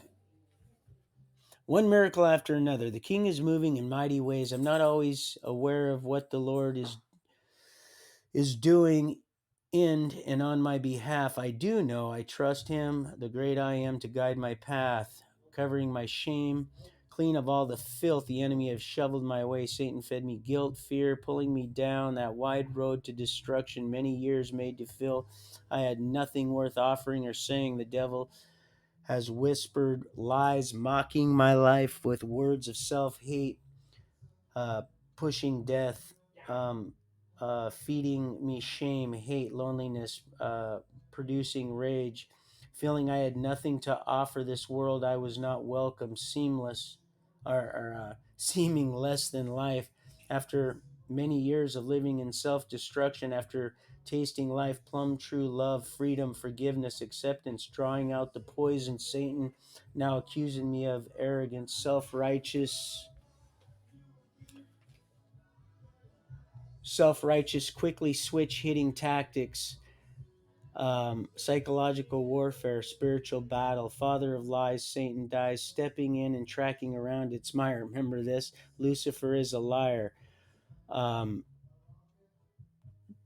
dropping its vile death as it slithers about, knowing time is running on it. The past is covered by the blood of suffering, the future paved by the spirit of faith.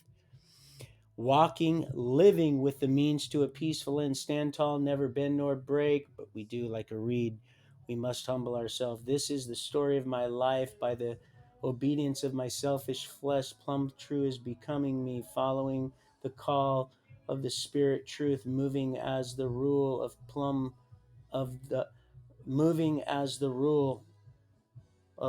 the plumb line, LOL, lighting of the lamps, building a life my king will be proud to call home, summoning me from out of darkness, becoming life-giving light, my body be swept, kept tidy and clean. Good hostess, becoming a good host for the Spirit of truth, offering the Holy Ghost manna, living water that will not quench the fire of truth, daily serving my life to the King of hosts, instrument my heavenly Father will be pleased, entertaining angels, I the King's gesture, winning souls, salvaging the lost from the wrecking yard of life, becoming the very thing that laid down his life for me. Greater things than this we shall do. Plumb true chief cornerstone. Big chief puffum foreplay. Oh, honey, you're going to be, whoo, talk about a path of least resistance. Crash. Wrecking yard of life, becoming the very thing that laid down his life for me. Greater things than these we shall do. Plumb true chief cornerstone, building my Father's home. My life eternity is becoming, drawn down that rocky narrow path, dead end, new freeway leading to home. Open up to the one that stands at the door and knocks. Let's see, all roads do not lead to Rome.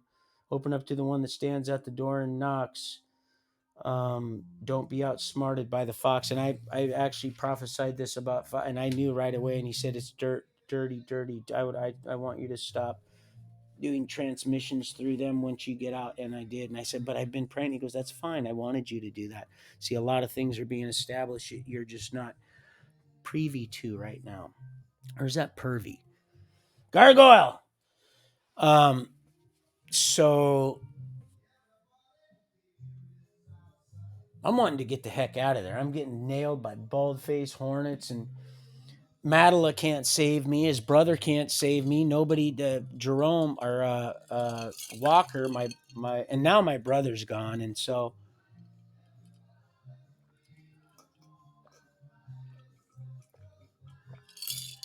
my brother's gone. Oh, that one's empty, so I'll put this one down here.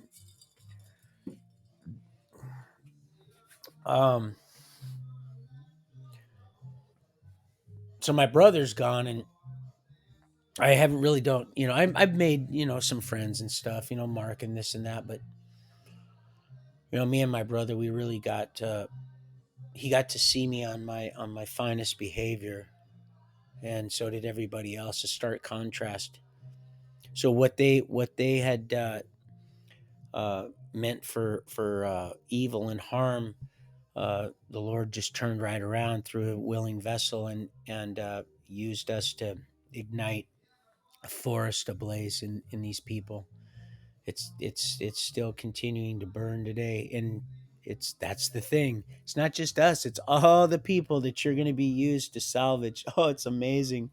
That's where you get that's real power. That's measurable. It's it's authoritative. It's, oh my gosh, every day too. You can see it, and you can almost do it. Run a ruler. It just reminds me when I'm running that old 25-footer. See, he's got a 30-footer, but running that 25-footer, man, it's so measurable. It's observable. It's obtainable. It's tangible. You can taste it and smell it. Oh man, love, light, life, and law. There's a reason, because once we were born into a certain world of sin now, just like Casey, right on it.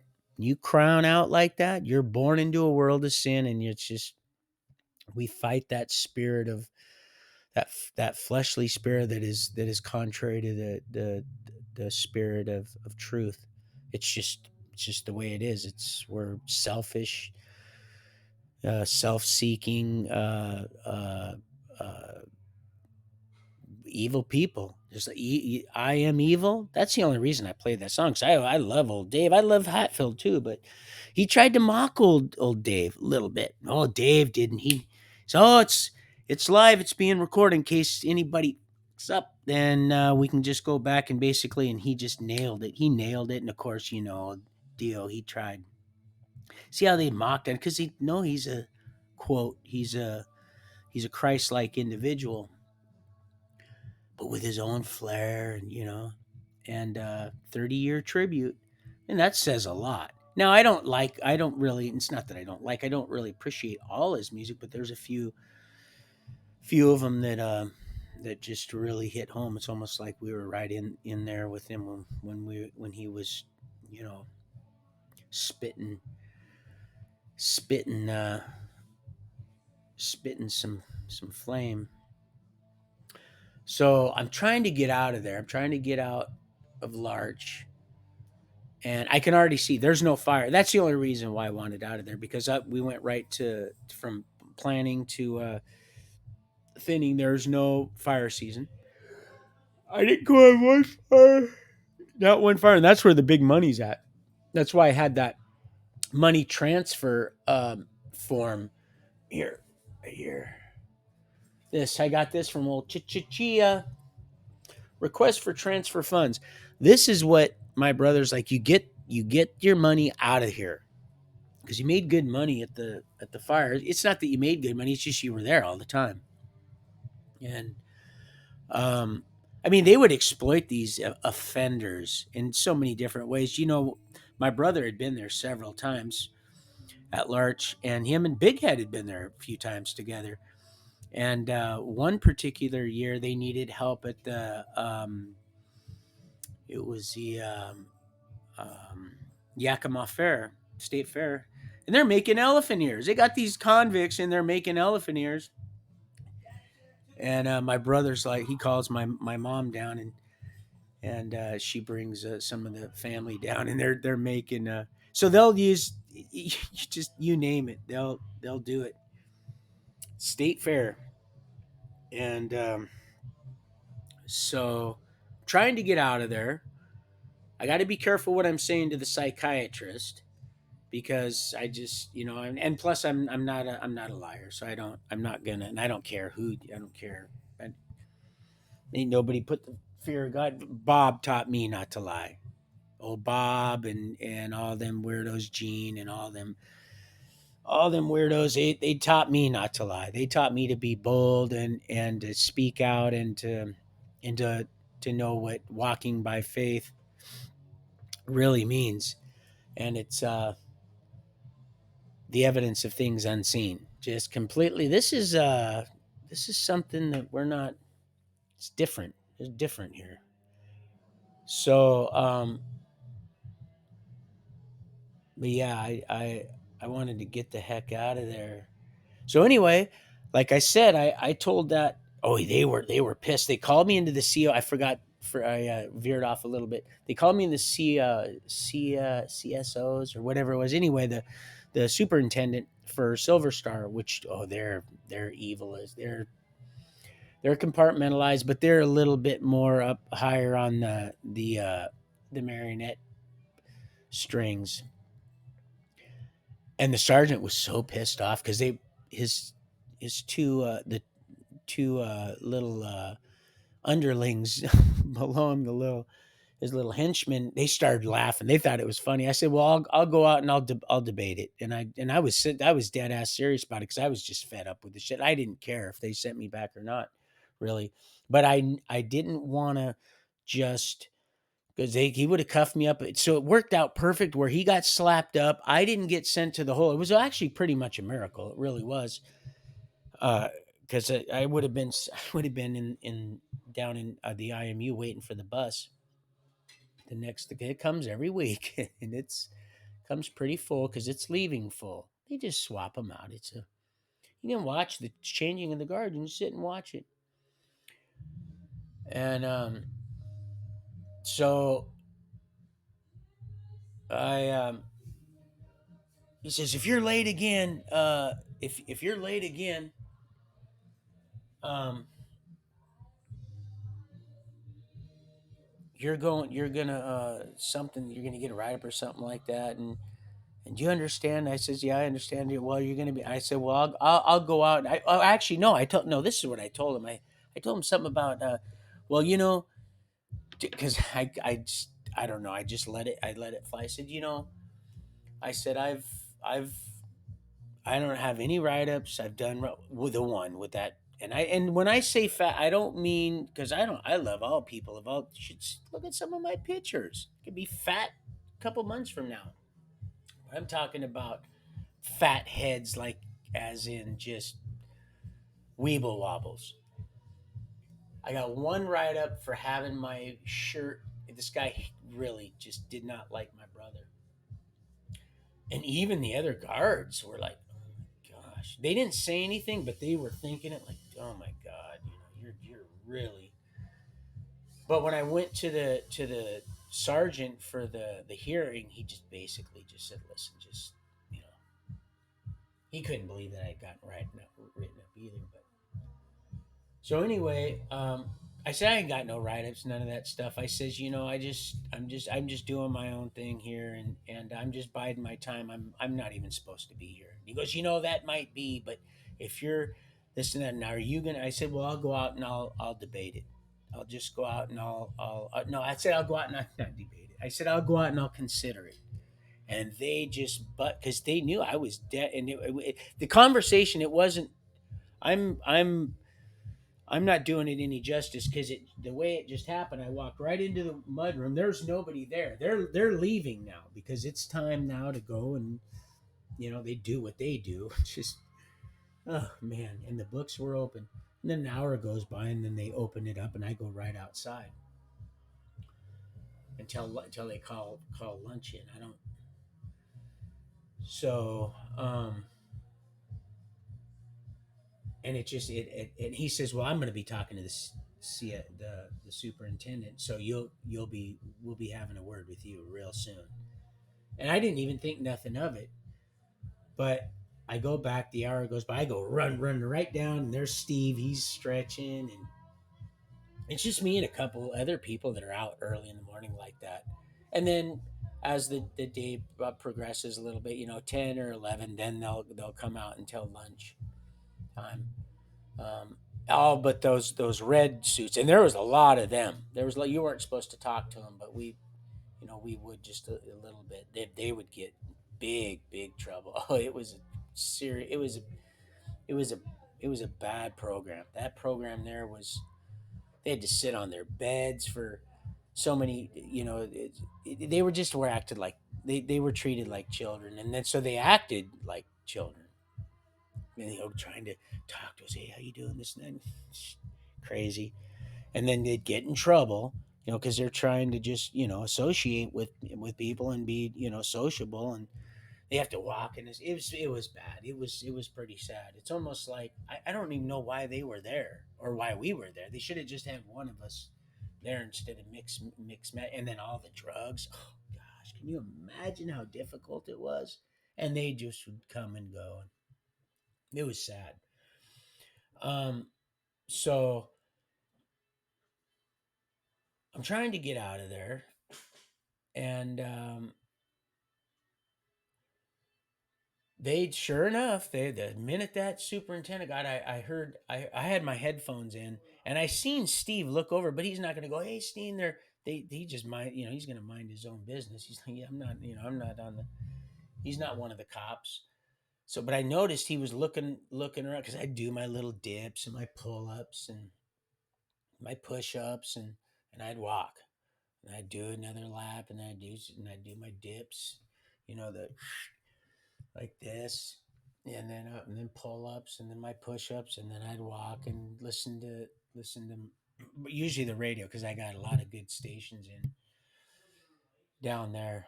Um, so I seen he was clicking, but I was just in my own. I was in my own little, I knew it was just a matter of time. I'm going home, and I had so many confirmations, just one miracle after all day, every day, just so many things, and just just blowing the little Luciferian little kites out of the little hell's troubled children. Just fly away, Force. Just fly away.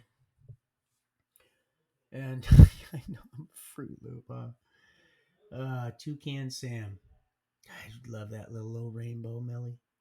Oh, beautiful, beautiful, beautiful. Takes that which is and makes it as if it are. So, um,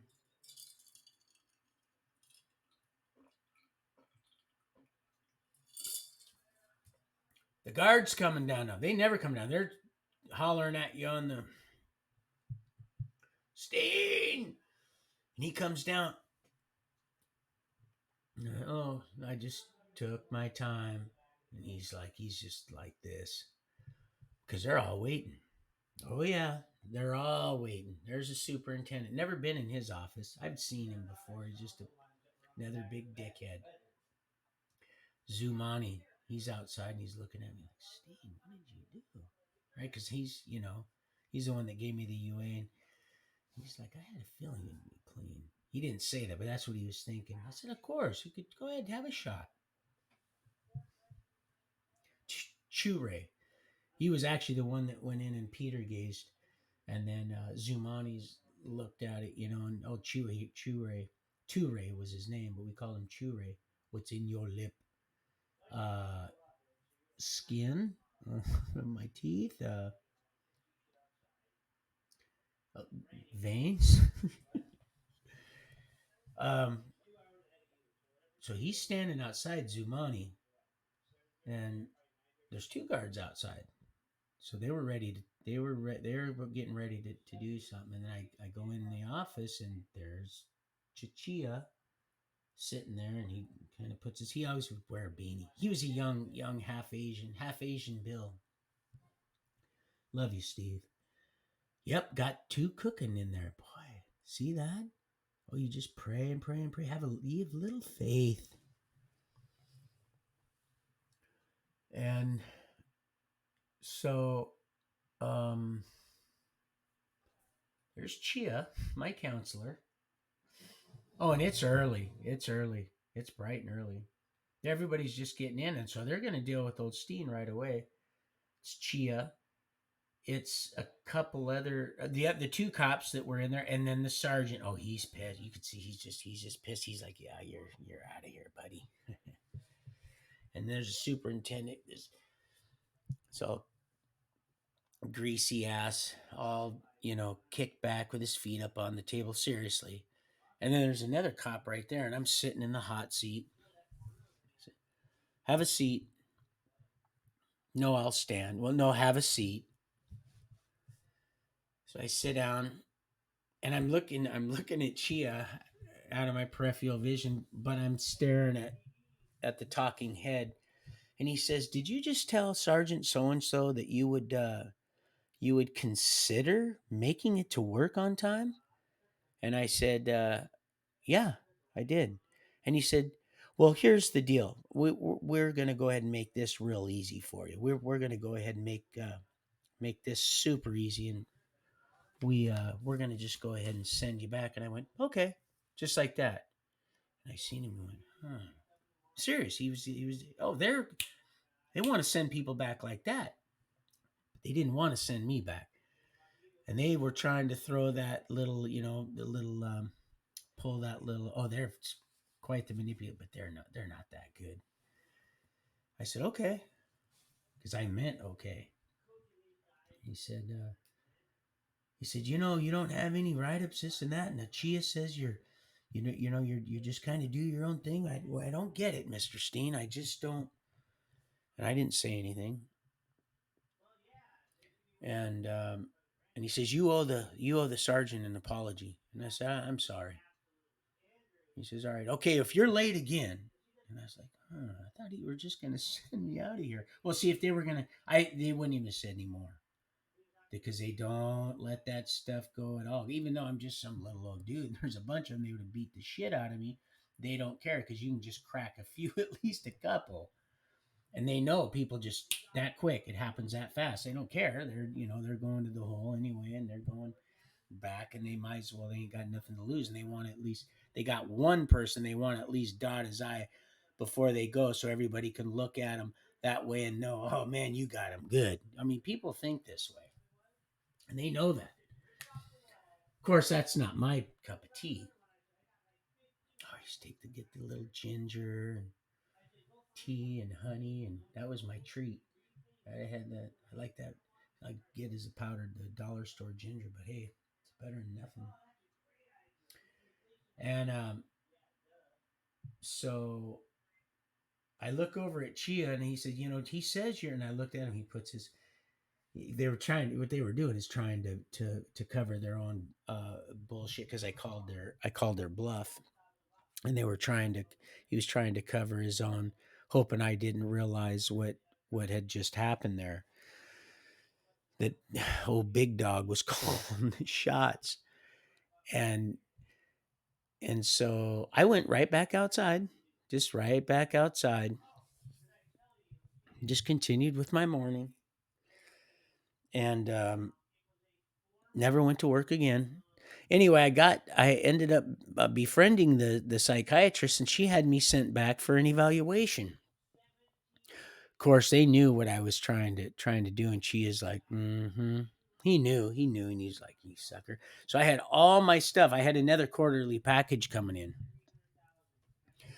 and I went back to Shelton, and they put me, of course, in this right there in the same Ryan's room, and for a couple weeks, and that finally, well, actually a few weeks, and of course, I was just breaking bread with a lot of the people who were just coming in, and getting classified, because you go back to Shelton, you go right back to the lower R's, just like you're starting back over, and they can play games and keep you there for a long time, and it's dangerous, and a bunch of miracles took place. I could sit and do I would have to sit down and write some of this stuff, but I was right there from old Ryan's room. And I didn't share that testimony with just anybody but my new smelly that came in from Kent. Um, really, he was right where he was supposed to be, so that he could hear. And he was just on a violation, just like Ryan was. 4 months on a violation. He had taken that DOSA. DOSA was on a DOSA revoke.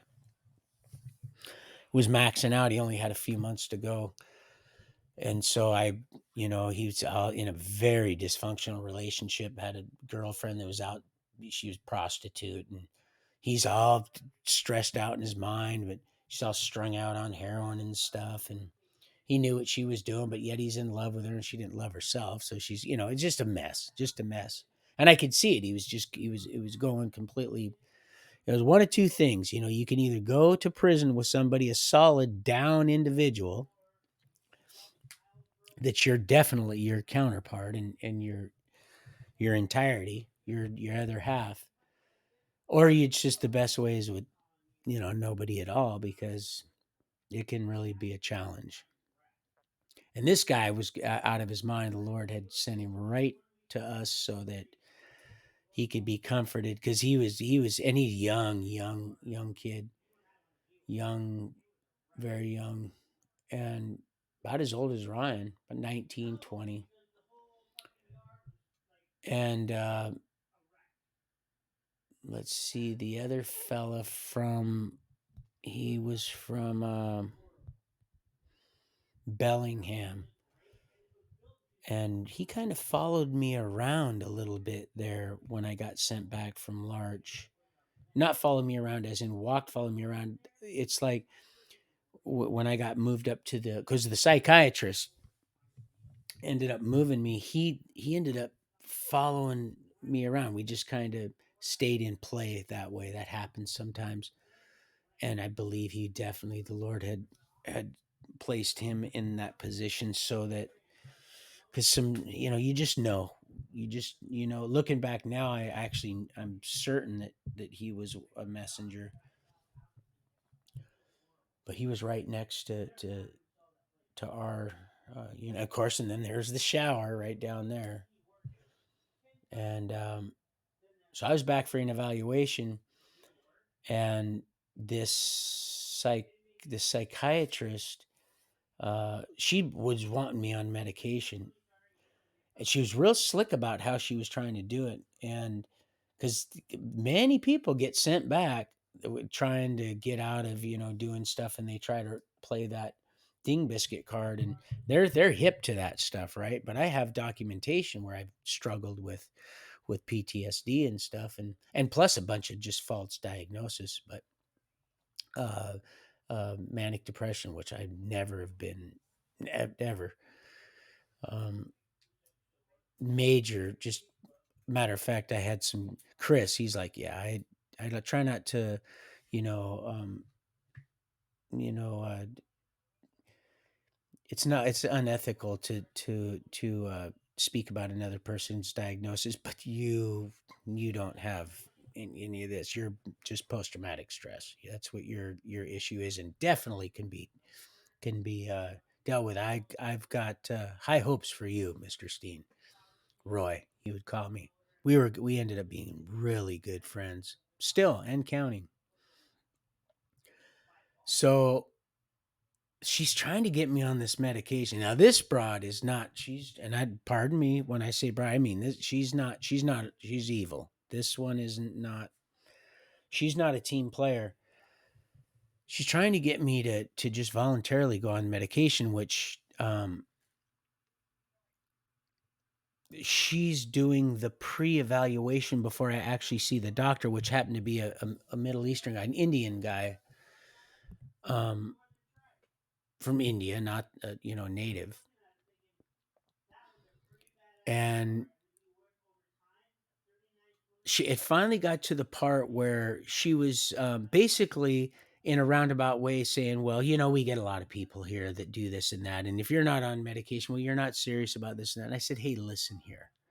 I said, I'm in this. I read her the right, and very calm and very, but just listen. You guys drew first blood, and I just started rattling it off, and I was like, God, man, I hope somebody's getting this. Oh, of course, they were getting it all right, and the books were open.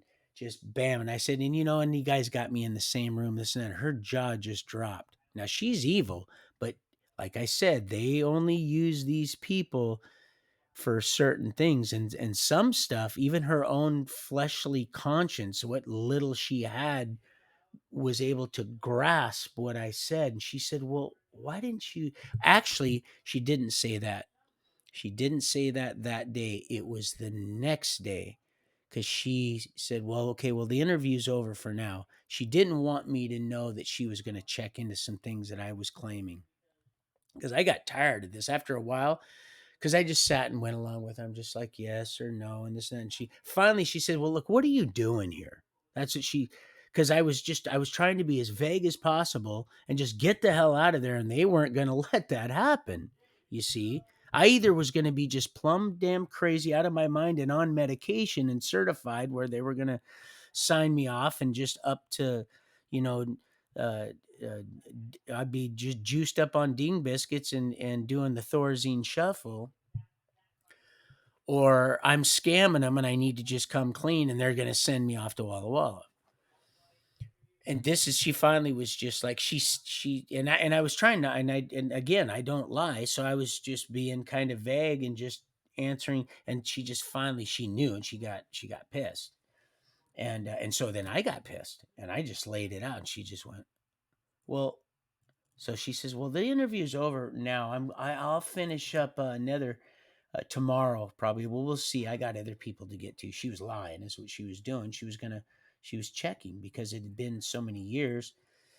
Well, I get called back down by her, and of course, there's a guard shack right there, and they're this is the infirmary and stuff, and there's a lot of instrument people giving blood and all kinds of stuff. So there's guards all over, and so it's not like you're just at, you're just in some, general hospital as the world burns or anything like that, some soap opera. It's prison. And she said, why didn't you say so? After I sat down, she goes, how are you? Her whole demeanor changed a little bit. He's still evil, but that little bit of, probably had a little, she might have had, children or something. And that just enough to get her to be, uh, almost human nature. This will not do. She said, why didn't you say something? And I said, well, what was I going to say? Wherever you go, there you are. And I said, I've got the Holy Spirit with me, and where two or more gather. And she went, and do you know that I was, I was slinging ink. I was just, I don't know. I couldn't help it. It was like, and they would just come out scripture verses, and I would I don't know. And she was, it was getting in there. It was getting in there. But she's still trying to push that medication. She just thought, and she was so brainwashed. If I could just get this guy on medication, just maybe. And that's so she was actually she was brainwashed into that, thinking that the medication is the answer for this guy's trouble, and that's all she kept wanting to push is that medication. So now it's time to see the doctor. She's upset because she's now, she's heard firsthand. She looks and see this actually did happen. I was there, and I said, and I even told her, I said, "You want to know another thing?" She says, "What's that?" I said, "That's why these people carry all these big canisters of mace is because of Ryan Alwyn." I said, "I know that for a fact, and that's a good thing they've that's a good policy that they changed." Well, I know they got the shit sued out of him. I know his mother sued the crap out of him.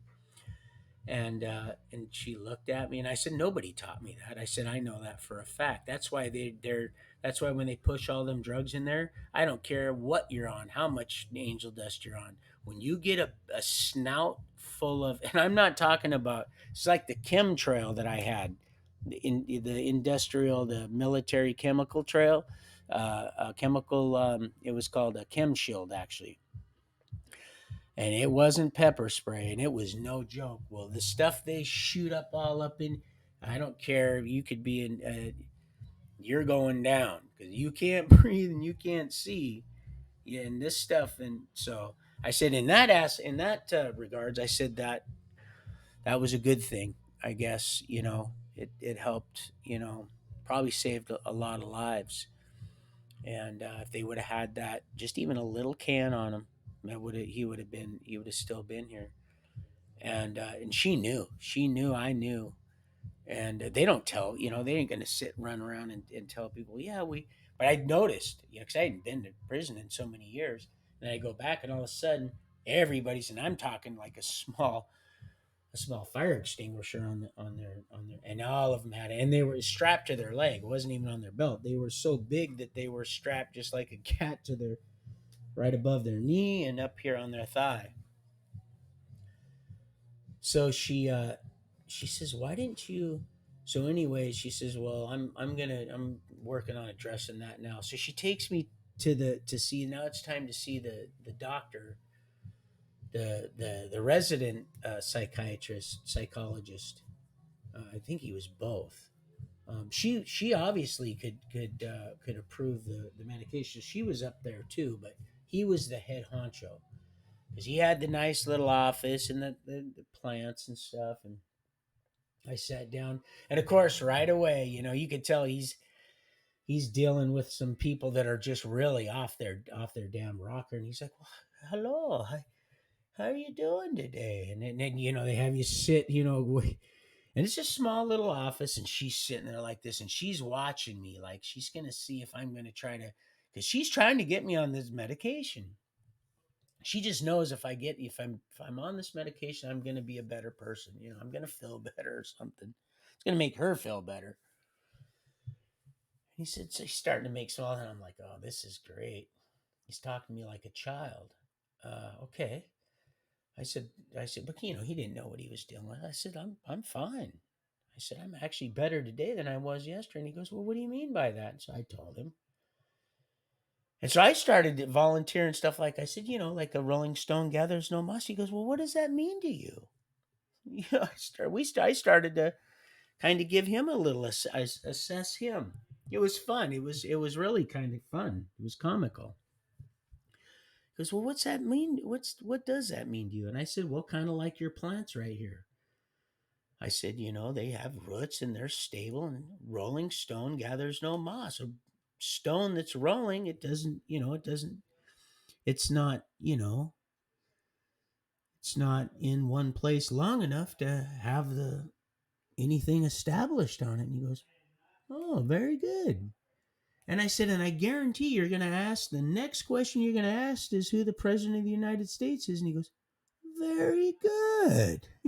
He said, just like that. So who is the president? And I says, God, I can't even. I said, Sir Trumpet. And he said, yeah. Uh-huh. So, anyway, she says, well, and she starts talking mumbo jumbo with him like that. And he goes, and then so they start talking in their little jargon, their little to each other, like I'm not even there. Like I don't know what they're talking about, which it was just a bunch of, well, he no, no, no, he's fully aware of where he's at. He's cognate. He's, you know, I forgot exactly what he said. And she said, well, no. And he, a matter of fact, he went just like this. He was so close to her that the pen almost, because he's looking at me, he's writing something down. He goes, no, he says, do you want to be on medication? Because she's saying, well, he needs to be on. And he looked at me and says, well, do you want to be on medication? I said, no, I don't feel like I should be. I don't feel like I need it. And she said, yeah, but he went just like this. No, he's he knows where he's at, basically. He said some other stuff, but, and I might get it 5 minutes from now. And he's like, no. And he went just like that. He's looking at me and he's pointing his thing, and literally I don't know if he even realized how close to her nose he was with his pen as he's, and it's a small room, and he's like, no, he's aware of what's, no, he don't need no. And she just, oh man, she was angry. So I didn't have to stay. And the next day they ended up moving me to the upper R's to 5. That's when I met. Oh, and guess who was right there? Because when I got sent back, I ended up getting sent. Guess who was there with me? That dude that got accused, the one guy, and I knew his wife wasn't bringing stuff up to the institution. I know for a fact it was the devil. He was a good fella. He'd come from a, he was an ex skinhead, and he was quite a dangerous person at one time, and the Lord had really touched his heart, and he was really working out his salvation through fear and trembling, and he was the real deal. He was a Saul convert. He was a of Tarsus. This man was, he was something to write home about. Almost done, bro. Got just a few more. We're almost there, brother. He keeps looking in. He wants to visit, and I love him. We're gonna visit. I'm gonna stay up a little later, make some coffee, call my daughter.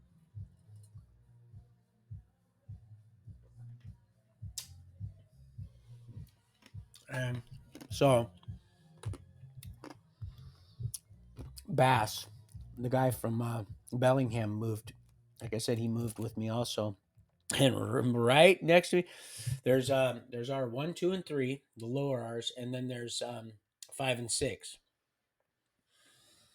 And uh, 5 is where you don't want to be. That's where I was with Special K and the Loation and um, the dude Doug that I met that knew a Sick Eye and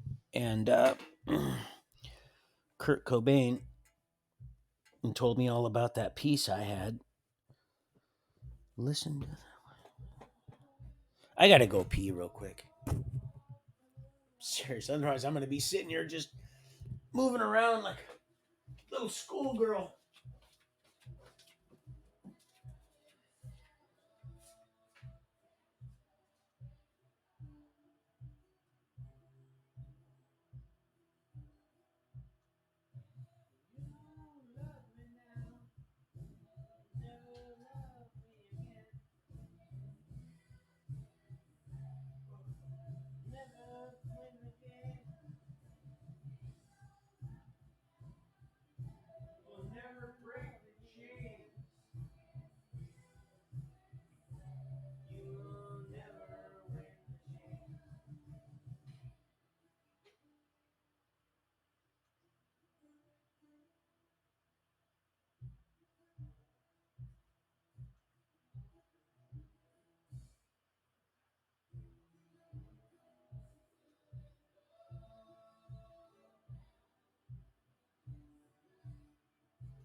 We're gonna kick it tonight. By the time you're done, I'll be sleeping. No, you won't. You'll be up 10 o'clock. I heard you last night, bro. You were up till like 12 something. No, I was not. I got home at 10:30. I'm hung up. Never break the chain. I know. I was up too. I was going to get you up and show you that damn bulb. I couldn't get a picture of it. I was going to say, do you see that? Do you see that? Matter of fact, I was actually going to run a Twitch video and see if that would bring it in. These are actually some decent glasses, but not the best prescription. Old set. So I head up. Instead of R5, they let me go to R6, which they all got radios there and the keys to your room. Kind of like Stafford, but not. Very dangerous. You gotta run still a quarter mile to the dang. Steen, slow down. They'll just turn you right around. But here you have keys to your room because it was old population. There's cedar and pine. The only two actual. It's a minimum. It's a minimum facility, although it's maximum in the sense that it's where the R units is. So if you happen to get classified to Shelton, you're way low custody, and it's nuts how they do it. But they'll house the lowest custody along with the major custody, so it's still even it's still a maximum security prison. Basically, it's just that the pine and cedar, they get they don't get treated like so there's a they get contact visits, and they don't they get to work out, and pick up do yard work outside the it's so it's a so it's kind of odd in that sense, but believe me, some of the people that are being classified there, they're not going to be running off. You'd have to. It's that secure. Because there's some people that are doing, they're doing all day and night. There's some real monsters going through there. Elton. So I got a key to my room. There's these little transistor, little radios. They have not transistors, little tiny little plug-in radios, and they do a little orientation. They crack my door, roll your stuff up, because she said you'll be moving. Took him a day to get me moved, but in R6 got a key, and I'm like, oh man, this is awesome. This is where everybody wants to go now. I still haven't got classified as to where it is I'm going, so I don't know where I'm going. I know my quarterly package is sitting there that X, and my daughter is trying to get them to either reimburse them, or because I didn't get sent back with a write-up. See, anybody that gets sent back, everybody else that was on the bus, Ferris and all them, their quarterly package, if they got one, got sent back to the Union Supply, is where your family could order the stuff off of. And that was part of your punishment also, is it wouldn't follow you to your institution. Well, mine, because I hadn't been in any trouble, I was just back for a review, uh, um, a mental health evaluation. I didn't get in any trouble, so I should have had mine in route to wherever I was going, so it would be there waiting for me. But they were playing games with my stuff, along with my other property. And they said, well, we don't know where he's going yet. He might come back here. And I'm thinking, I'm not coming back there. I'll tell you that right now. Well, see, I didn't know that. They could have very easily just rerouted my little butt right back to that damn camp again, and I'd had to start all over again.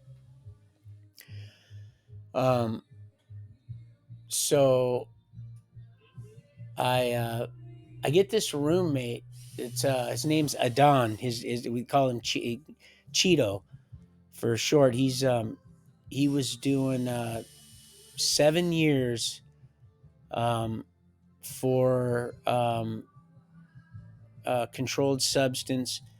He was acting. He gave me permission to share this story, but he was moving like big weight. He had the DEA on him. They'd go down and they'd be on this side of Chicago waiting for him to, I mean, not Chicago, San Diego. He'd go down to Mexico and get like, 40 pounds of meth. And it was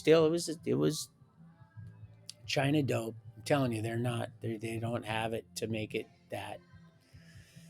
They, they're getting it from when they can't make it, for just like for the same reason why I can't grow weed um, affordable enough to make it not worth just going to the club, because they're growing it in industrial warehouses, and there's no way when you get in a $3 gram and it costs 10 to grow one.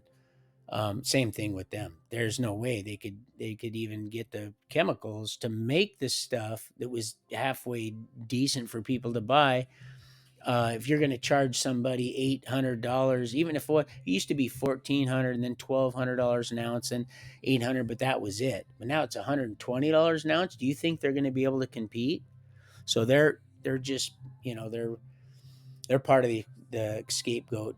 Also, they're uh, part of the illusion, the great deception.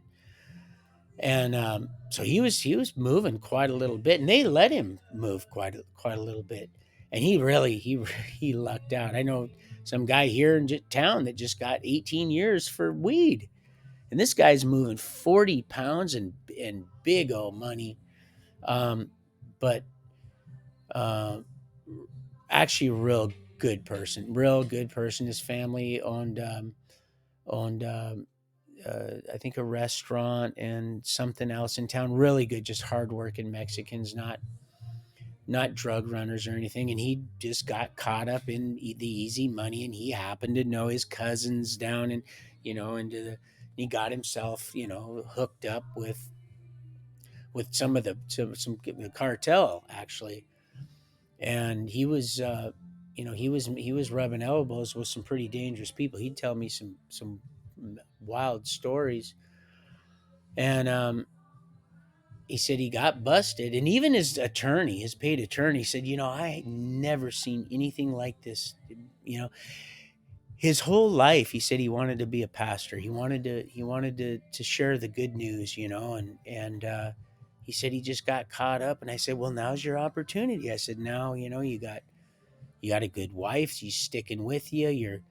You turned yourself in, and it was his first time down. I was trying to, without being pushy.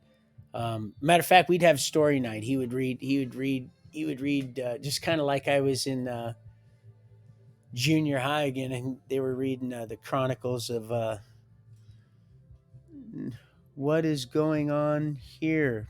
Oh, it's always going on here. But we have story night every night, and I'd just kick back, and he'd read, and good. He'd get self help stuff. Uh, kind of like LOL, like lighting true stories. Um, the chaplain would bring in a bunch of books and stuff. That's one thing I can say about our six, is they had a lot of good literature that you could read, a lot of good spiritual literature. Hey, I didn't agree with all of it, but it was good pastime, and plus we had the radio, and I'd listen to a couple. What was the one I would listen to? Um, anyway, it was conspiracy stuff. Extremely interesting. Anyway, he right next door was Ferris. We'd talk through the vent, and he'd hear me over there singing, and we'd be sharing testimony. So is this Brutus the Barber Beefcake channel? Yeah, yeah. I couldn't stand that wrestling. Ugh. Of course, I liked Junkyard Dog was kind of cool, but Andre the Giant, man, he was the dude. He was pretty cool. I watch him throw those little all them midgets off him like they were just anyway. So I got really close to Adon. He ended up giving me his family's um, phone number, address, and I had to tell him, hey, listen, bro, I'm not trying to be a naysayer or the bearer of any bad news, but I love you, man. You know that, right? And he goes, oh, I know that for sure now. And I said, well, you might want to be really cautious on who you give your old lady's number to. I said, there are people that'll try to knock at her, and you don't need that. And he goes, well, you wouldn't do that. And I go, of course I wouldn't do that. I'm just letting you know there are people that will do that. And I said, that's why you're in here. They put you in here so that we could. He says, I have a feeling you're right about that. He says, listen, I want to say something to you, and you're going to probably think I'm crazy. And I said, well, that ship sailed. He says, listen, uh, I want to, and I said, you're going to say something about Sasquatch, Bigfoot, right? And he goes, well, you believe in it? I said, well, I don't know if I believe in it. I just, I'm not going to think you're crazy. Just tell me what you're going to say. He goes, listen, he says, I've told people, I'm kind of leery about just telling people, but I told a couple of my friends this story because I didn't, I needed to vent. My sister had seen the same thing. She wouldn't talk to me about it. My cousin, he was up from Mexico. He couldn't speak a lick of English, and he's seen it, and he wouldn't he wouldn't talk to me about it. So I confided in a couple of my good friends, and they just thought I was nuts. So I never told anybody else. And he says, "Man, Jazeer don't seem very judgmental." I wanted to tell you, after about a week of getting to know you, I wanted to see what you thought. And I said, well, just tell me what you or as Wes would say, what your encounter was. He said, well, Vancouver. He's from Vancouver, and I said, vaguely. I don't, I was in Larch, and he says, well, the river, the river, it has there's a park that comes off the Columbia and blah blah blah, and I'm like, well, no, I don't know where that's at, but I'm in the car with him, and he's explaining. He said, and there was a little like a taco stand. He said my cousin was up, one of my connects was up visiting, and with my sister, and we were eating, and we were sitting down at a picnic table, and the view was beautiful of this wildlife refuge. It was adjacent a a logging unit, probably Weyerhaeuser, and they had been logging this unit for quite a while, and so they had some logging roads cut in, and it went kind of right on the side of this wildlife refuge. But this wildlife refuge was surrounded by a big thick forest, and down in this bowl was just this beautiful like grass field, and at the bottom of the corner of the field was the this brackish slough type like river that would raise with the tide, or it would go up and down. And so the pontoon boats that people would live on, sometimes they would store them down there. They wouldn't haul them out. They would keep them there for their leisure.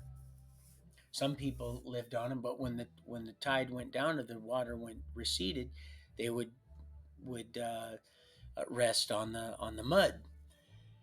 And he said, well, the tide or the water happened to be out at this particular time, and there was a couple boats off to the left, and we're kind of looking at the boats, and we were talking, and this truck, this semi truck, you could hear him hitting his jake brake, and it was go, and he looked up, and he said he seen something, this real big dark shape, looked like a huge gorilla or some tall, huge beast of a man in a gorilla suit running down this hill into this bowl towards the those pontoons that were now uh, landlocked. They weren't floating, and he said this thing was moving in covering great distance. He said the steps were like 10 feet strides, because he had been down on that road and he knows how. And he said he could just see it. He said his sister seen it, and they're all just looking like, what is that? The sister's like in Spanish to the cousin, and they're talking, and he said something about, I don't know what he said, chubacatra or whatever, the Mexican, cubacatra or whatever. He said something. He goes, no, no, that's. He said that looks like a gorilla. He said, but it was moving. He said, Roy, I'm serious, man. He said it was going left, right, and it was covering. It was running down the hill, but at the same time, it was going left, like it was trying to, like that truck had startled it out of the forest, and it was going left and right, like it was dodging something, like it was trying to evade something that was after it, but it didn't appear that there was anything chasing it, and it was covering this great distance, with these huge strides, and it got down close to the pontoons, and then it just disappeared. We thought maybe, I said, "Did you see? Didn't it go up underneath one of the pontoons?" And he said that his when his cousin had went, they were just completely in shock what they had just seen, and the cousin went back, and the cousin didn't never want to talk about it, and neither did the sister, and it bothered him because it was bothering him, because he said he'd go out, and he enjoyed spending time out in the forest, and it kind of ruined it for him. And I says, well, and so I told him what happened to me, and he's like, are you serious? He goes, oh man, that story's better than mine. I said, no, you actually seen one. I said, I've been praying. I said, Lord, if you want me to see one, fine. I said, but if I don't have to see one, it's like everything. If I don't need to know, I don't want to know. Um, so, um, let's see. So now I get a bag, and it's WSP. I'm like, dang it, man, I'm going to Walla Walla. And it just so happened that, like I said, oh, and Walla Walla has a camp. Now they call it a camp, but it's not. It's Camp Max. That's what we've dubbed it, Camp Max. It's not camp. It's just it's a way to on paper, kind of like Kawamira. He's the was the board of directors on Pierce County Alliance, and then he had something to do with the prosecution department. Just completely, just it's man, they got to be audited. They've all got, and they are. It's happened in a way that they never ever thought. Oh, Mama's gonna love. Oh, they used to mock. Now they're getting mocked.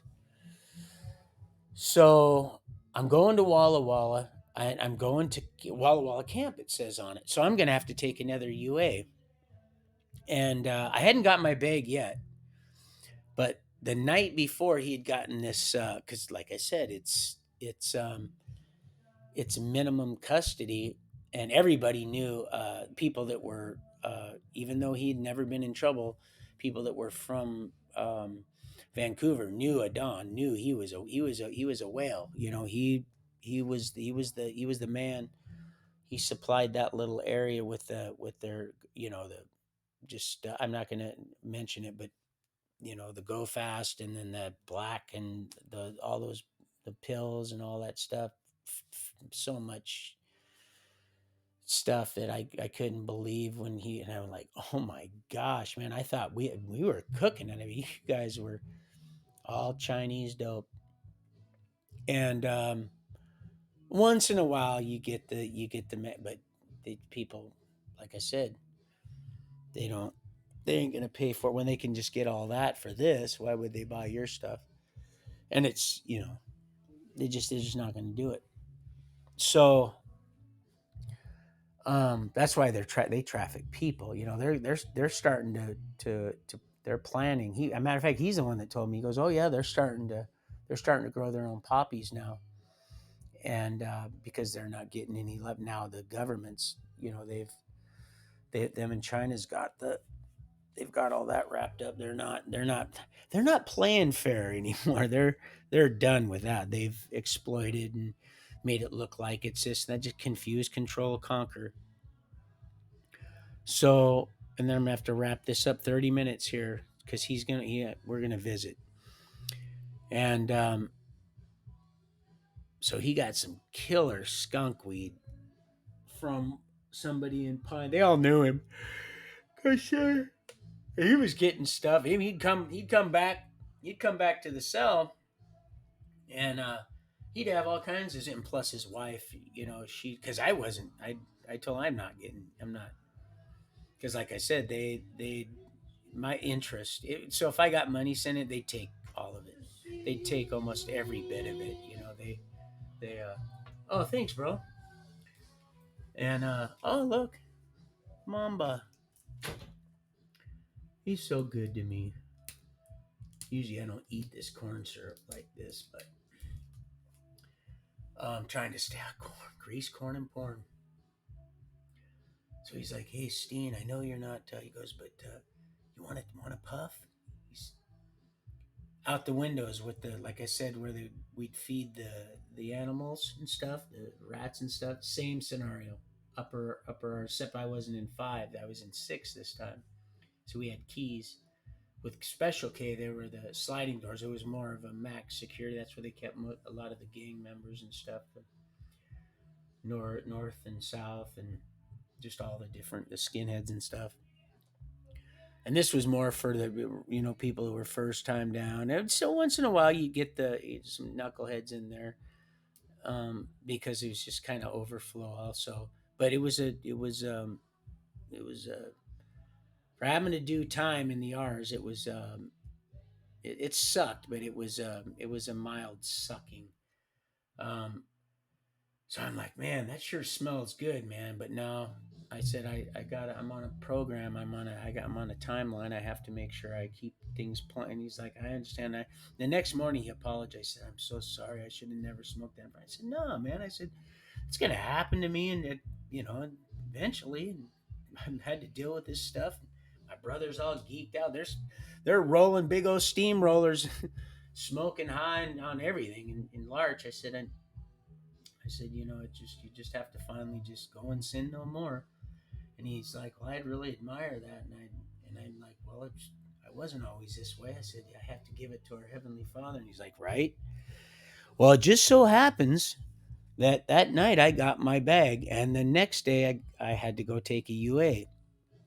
While I'm waiting for my UA, there's a line of people to get shipped out, to any kind of camp. It doesn't matter, any kind of camp or any kind of minimum, any kind of uh, they'll take a UA on you if you're not going up like to IMU or anything like that. You get a UA. They love to give the UAs because then they can get your good time. And they know the place is just riddled with drugs. It's a surefire way to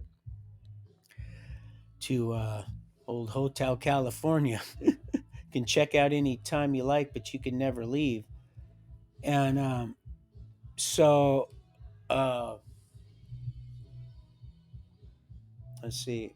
So I'm waiting for my UA, and the cop's actually making some small talk with me. He's actually kind of cool. And I told him, I said, yeah, I'm I'm here doing our Heavenly Father's work and stuff. And I said, this is going to be so clean. I said, you could have a little swig of that and sample. And he thought that was pretty funny.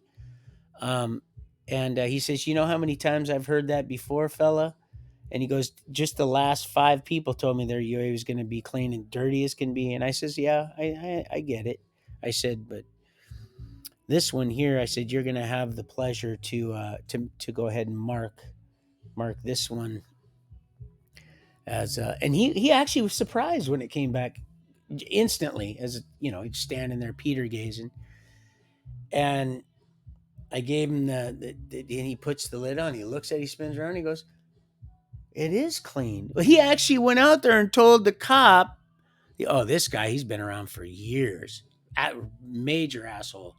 He went out there and said, this guy's deal was like it wasn't going to be, because they had so many people. They would just sit, look right in their eyes, and say, "Oh, it's going to be clean." And some of them probably just believe it. I've heard people tell a lie often enough to where they actually believe, and I knew it was a lie. And I'm like, now I know this isn't true. And but I know, I can see you don't even realize that this isn't true. So how can I fault you for that? You retarded ass. You've told this lie long enough where you actually believe the shit. And I have a family member that is a hypothetical pathological liar. And I'm serious. I'm like, dude, this is not the way things went. And I said, a matter of fact, you can sit and put a spin on that twist. I told you I couldn't stand Twister, or sorry, was soon to follow. And it was just the definition of insanity. So if you're led to do something, people do it. And my mouth is watering looking at, pardon me. I used to get the sugar free, but I know this has got corn syrup in it. Man, these things are getting hung up on because they're actually pretty good glasses. They got these moving pads. These aren't the prison ones. I used to have the gold rim ones, the 18 karat ones. They got misplaced somehow. I found in the trash in Maine. Well, they were badass right here, 18K, and they were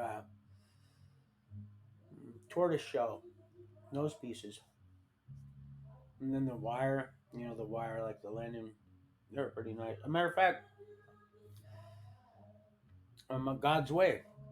I had him on God's Way. I had him on that picture where I got the chicken on my Facebook where he's cooling himself off by the cooler, and I've got the grill up right there. Those are those glasses.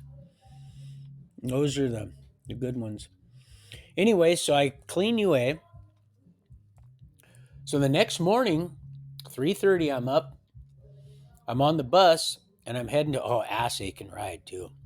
Oh, it would normally take, I think, 8 or 10 hours, 6 hours, but then you stop at every goat roping little town. Oh. When I told my brother what this song was about, he goes, not Bob wouldn't sing about that. I said, no, that's exactly what he's singing about. Points all up high on her. He said, are you serious? I said, that's exactly what he's talking about. He said, oh, I didn't know that.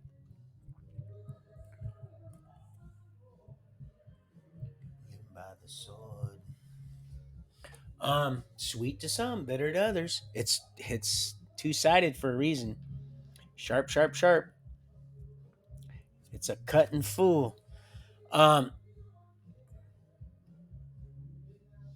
so on the bus, and oh yeah, definitely started my fast. I was like, oh, this is enough food for me. I'm done. I can't. I'm not going to be having bubble guts on my way over there. Chained up. I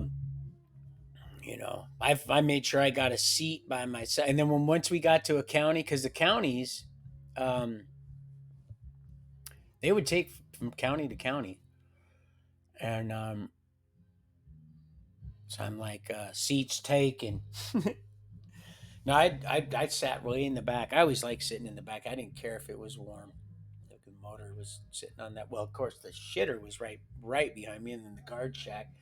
But you couldn't see him, but he had a little spot he could shoot you with, and then they could shoot you from up there. And then they had the IMUs and the rapos and the people locked away there that are going to isolation. and then the rest of us in the bus. So we'd talk, and you could stand up and walk around, and they had the Priya video playing. The old don't accept the candy bar on your. Um, they didn't actually show the candy bar, but that was the sum of it. And so we get to Walla Walla. Don't even get off the bus, and a fight starts. And I don't know why. The guys all. It was just a. He obviously wanted to get check in without checking in, so that's how he did that. Started a fight while he was all chained up. So I was like, "Oh, this is." Now I'd been here before, to Walla Walla, many years before, and it just so happened of all the wings that I could go to. Yeah, that's right. I went back to Eight Wing. Back to Eight Wing, I went, and Mr. Sanchez was there, and he's like, Steen, Steen, man, I just seen your brother, and I'm sure you have. Man, how you been? I ain't seen you, and God, it's been a long, long time. And I said, is Hilliard still around? Of course, you don't want to sit and chalk it up too much, but some of these old school cops, they've been around when when the inmates, we ran that place, and they were just there for the paycheck. That's all they did. They just stayed out of the way, and unless when if the boys wanted to you better let them. Old Pruno King, I kind of felt bad about that, but that's just they wanted to have fun. Some of these big boys, boy, they wanted to. You let them go at it. They get bored and have nothing else to do. And Hilliard was gone. He said Hilliard died. Lieutenant Dodd was gone. I was there when they hung his nephew, Wesley Allen Dodd, because he used to hang back then. I was there when they hung Kevin Bianchi, also the Hillside Strangler. Of course, I told you the story about my brother shotgun sneaking out Gary Ridgway's slow ride, Foghat, from Monroe when he was there he was on a medical. He was getting some medical stuff done. Man, they wanted that stuff so bad on that eBay store, and then about 3 days later, come get your stuff immediately. DOC found out that we were selling his stuff online. We had all his stuff, all of it. Why would you want that? Well, prison garb was a big thing back then. It was Halloween. There's a lot of weird motherfuckers out there, and it was all hanging in my mom's closet right there. I had all my stuff too. That's why they don't give you that no more. They don't give you that. You leave in. You know what I left in? I left in. They have the people come and donate clothes, and they don't let you leave in your because they know you're going to sell them. I'm not going to walk around, but people want to walk around looking like they got fresh out of prison. I don't, but I could get several $100s for that. Your Bob Barker see-through. Matter of fact, I gave my bro. You weren't even supposed to get out with that, and I snuck some of that out. Your Bob Barker, different Bob Barker. Don't spade or neuter your different Bob Barker. See everything see-through. Soles on my shoes see-through. Everything. The coats, the jeans, all of it, everything. And people like that. They wanted to dress like that, needing attention. And so I go to Eight Wing, chalking it up a little bit. I get a counselor that remembers the one that said, you don't belong here. She said, this was back in 92.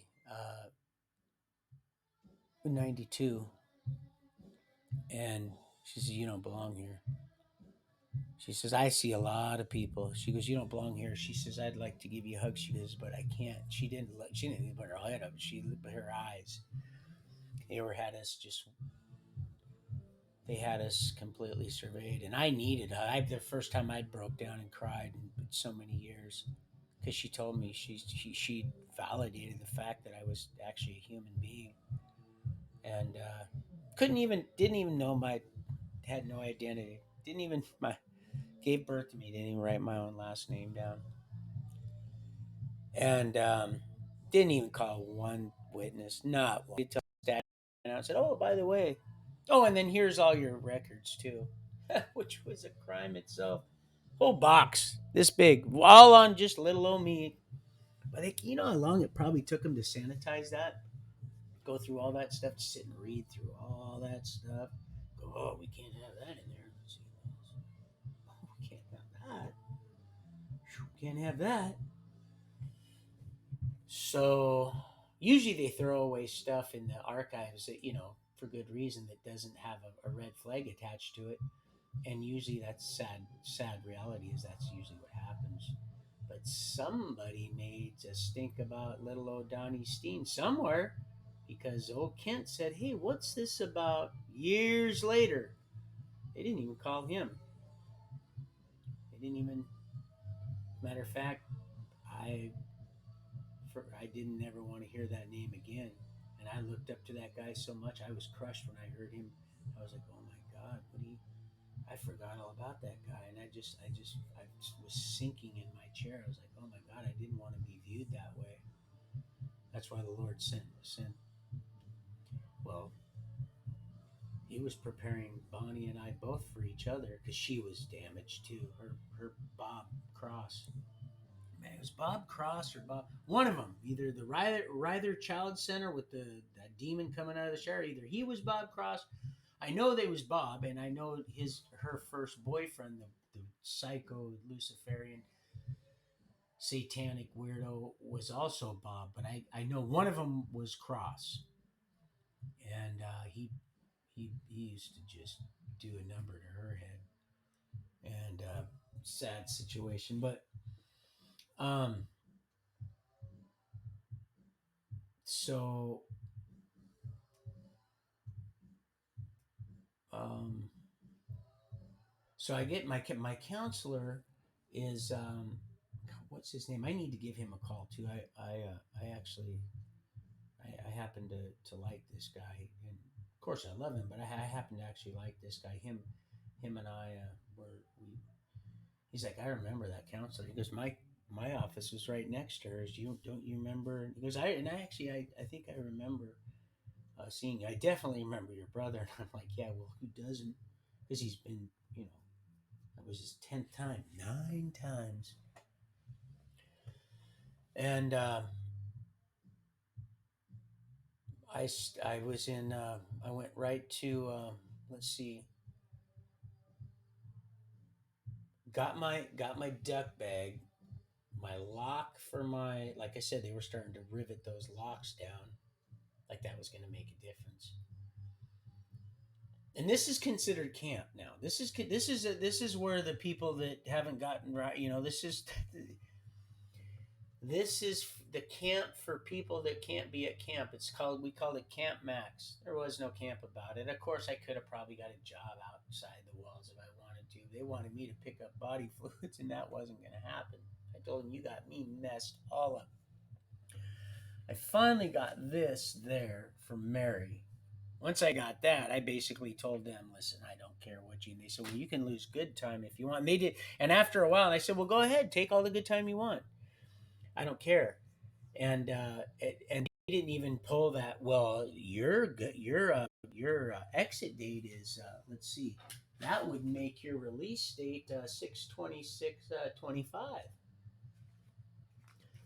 They didn't even pull that one on me, because they knew I was. It was just a matter of time. I was getting out, and I didn't rub it in their face or gloat or anything. That's not what I did. But once they tried having me do stuff because they knew I was getting out, no, I'm not. I had things I needed to do out there in that yard, and I had 3 big trenches that I ran in that whole yard. And do you want to know, the Mexicans? They love playing soccer, but they made sure that they stayed on that side when that big snowball, that these huge, huge, huge men that buck iron all day long rolled this snowball that was so big that 6 of these little Fruit Loops couldn't even budge, and it happened to to, well, they actually they got enough of them, six of them, enough to roll just a little bit to where it went into one of my ditches, because I would go down, up and down, until after a while I had a ditch in it. No grass was growing there, and I stayed in the middle of that big yard and that grass as everybody went around. That handball, racquetball, basketball, tables, all different cliques. The blacks, the Mexicans, they had all the different little cliques, all the phones. That was the big yard, way different. Same big yard, but different, way different, but yet the same. And that snowball. After I finally got three, and then the Lord said, "Now I want you to go up this other side," and about 3 feet apart. They were all about. They were all 3 feet. It almost looked like a four wheeler just went, and it just happened to exactly contour, almost like those crosses. It was a straight line, but just with a little bit of a curve to it, just a little. And then that third one, and then up and down and up and all day. Of course, I had to go to program. I had my GED, um, which I didn't have to go to, because they would have just taken my good time and I didn't care. But what would have ended up happening is the good time wasn't the issue.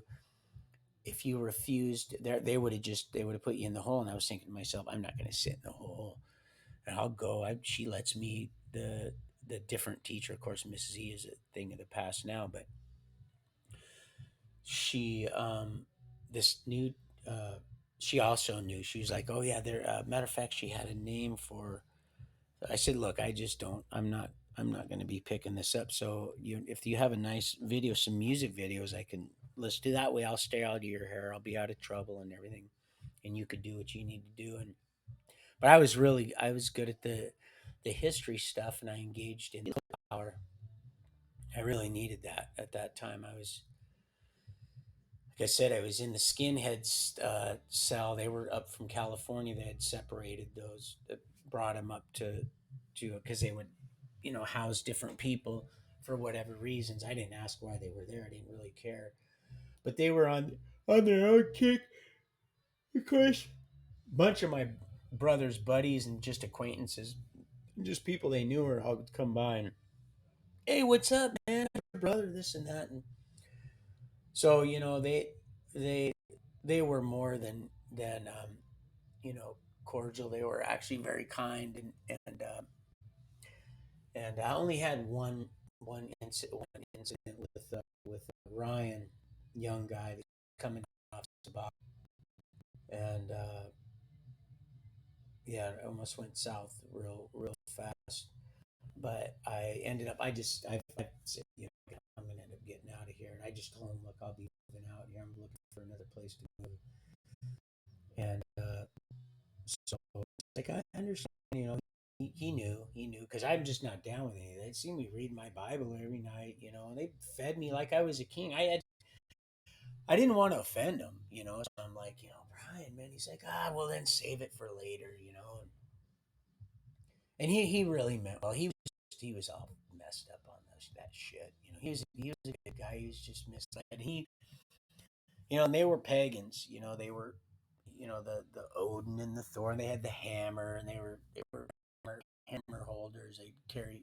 They called them, and they would wear.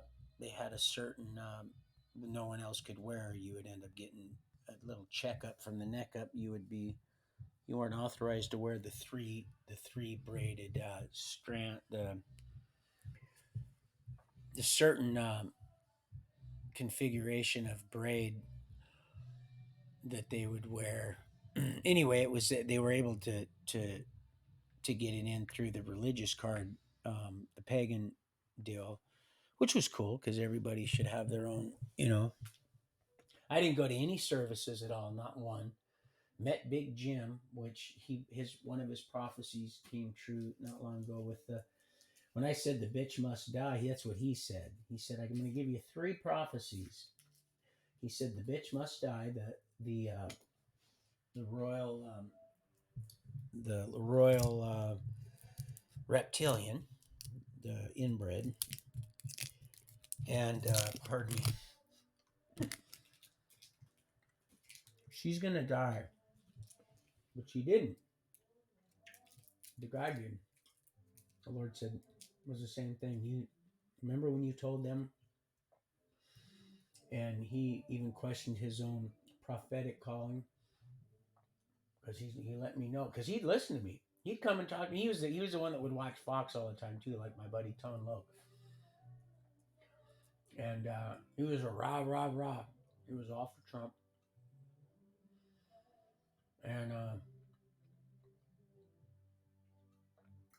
but he would talk to me. He was the one that stamped plates, and he would talk. He would try to glean a little bit of information, but at the same time, he was teaching me some stuff, and that's how I got him out of his room because he'd go to work in the morning.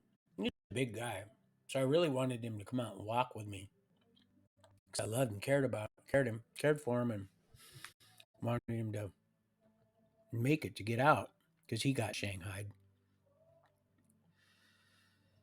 He Sabbath keeper, prophet, and his wife and him went rounds because she was, I think, Mormons or the Jehovah Witnesses, one of the two. Well, anyway, that's why he was in prison. It was a domestic deal. He got shamed, lost his business. Daughters turned against him. Good guy too. It was just a sad, sad story. I spoke to him. Like I said, Brian Stark, my roommate. Hey man, I'm gonna get out in 11 months. Hopefully, getting my trying to get my I just approved, and here someone wants to talk to you. And then I heard yesterday about the prince, whatever, and I heard a voice say, "There, see, they're one." That's one of the. And he said something about Germany being in power. I don't know if that's like he's been wrong before. Where I knew he was wrong, but the Lord said, "Oh, he's still. It doesn't mean anything." Just like the Mark, the fireman, Sheila interviewed him, and he says, "Oh no, the Lord told me." Old yeah, second terms. I knew that was never going to happen, but I didn't want to say anything. That's why I told you guys. It doesn't matter who's in. I knew he wasn't going to get in. I just knew it.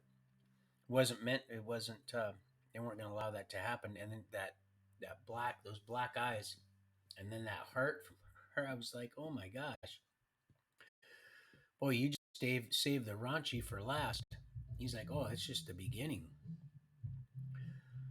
So I would get him out of his room, and we would talk and stuff. He's uh,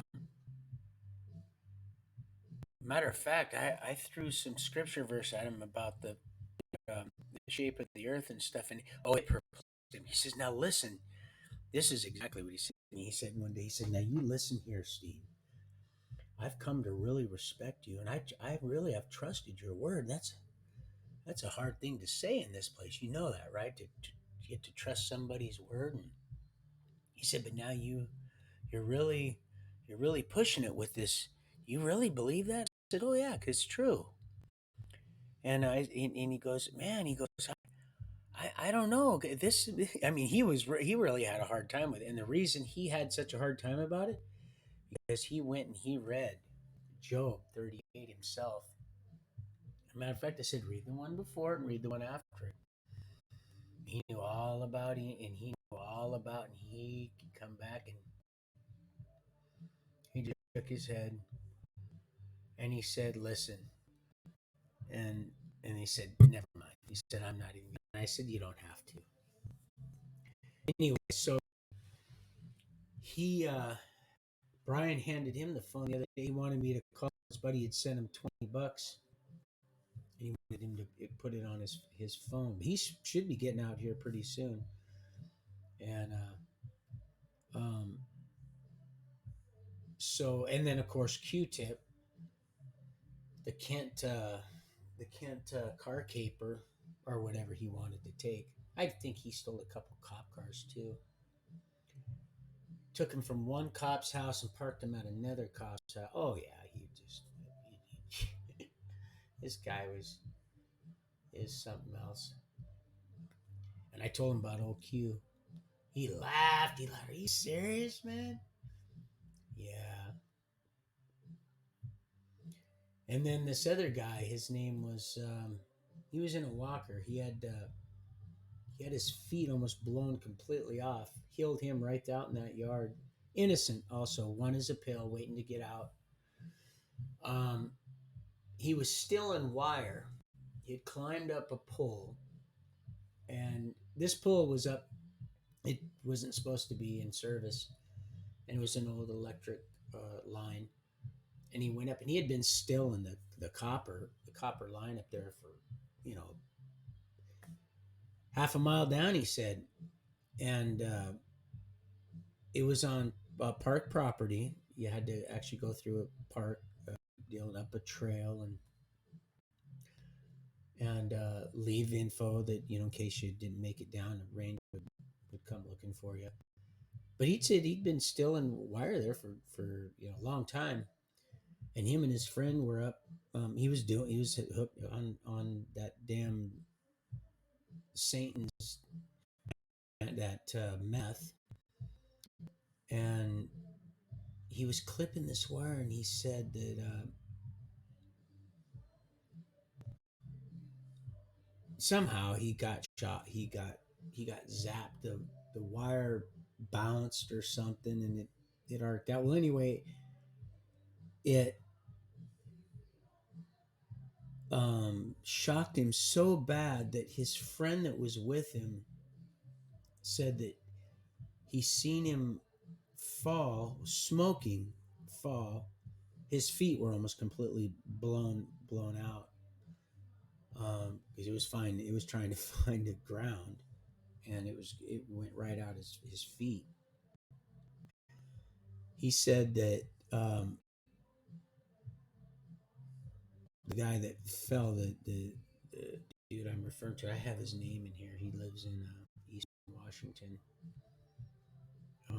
close to Idaho. Him and Stark, Brian is from over that way. He's actually from Idaho, but they're that close to each other. They knew of each other. He lives in a small town. So um, he said that the guy watched me sit up, and he got so scared he ran away, because he said I'd seen dead people before. He said he's seen his grandpa dead, and he said I knew you were dead. And he got so scared. He said, I'm sorry I left you. He said, I just knew you were dead, and I was looking at a ghost. And then you laid back down. You were smoking. Your feet were smoking. I just knew you were dead. So he got scared, and he ran down. And the park ranger was just about ready to shut the gate and stuff. And he told him what. So he called an aid car and stuff. And he, he had actually flatlined and died. But so he was crippled. He had been crippled. Like, he didn't get in any trouble for that. It probably felt bad for him, but he lived in that small town, and the cops couldn't stand. They wanted him out of there because he was involved in meth and stuff, and his house was like a little trap house. He was walking around in his walker. He said his feet, they were literally crooked. His he still had his. I'm gonna have to. Oh shoot, we're at 4:04. I'm gonna have to shut her down and then go, and then I'll pick up where I left off tomorrow. His While I'm in Walla Walla, because there's a lot of stuff that went on there also. A lot of stuff. So anyway, I love you guys, and um yeah, tomorrow's Friday. Friday. Payday. Weekend's coming. Actually sleep in for sleep in. I mean, I'll get up probably at 7, probably the latest. That's my sleeping in. Um, anyway, okay. Well, I love you guys. I'm gonna go visit with Forrest, and then call my daughter. And I love you guys. And of course, I keep saying that because I do.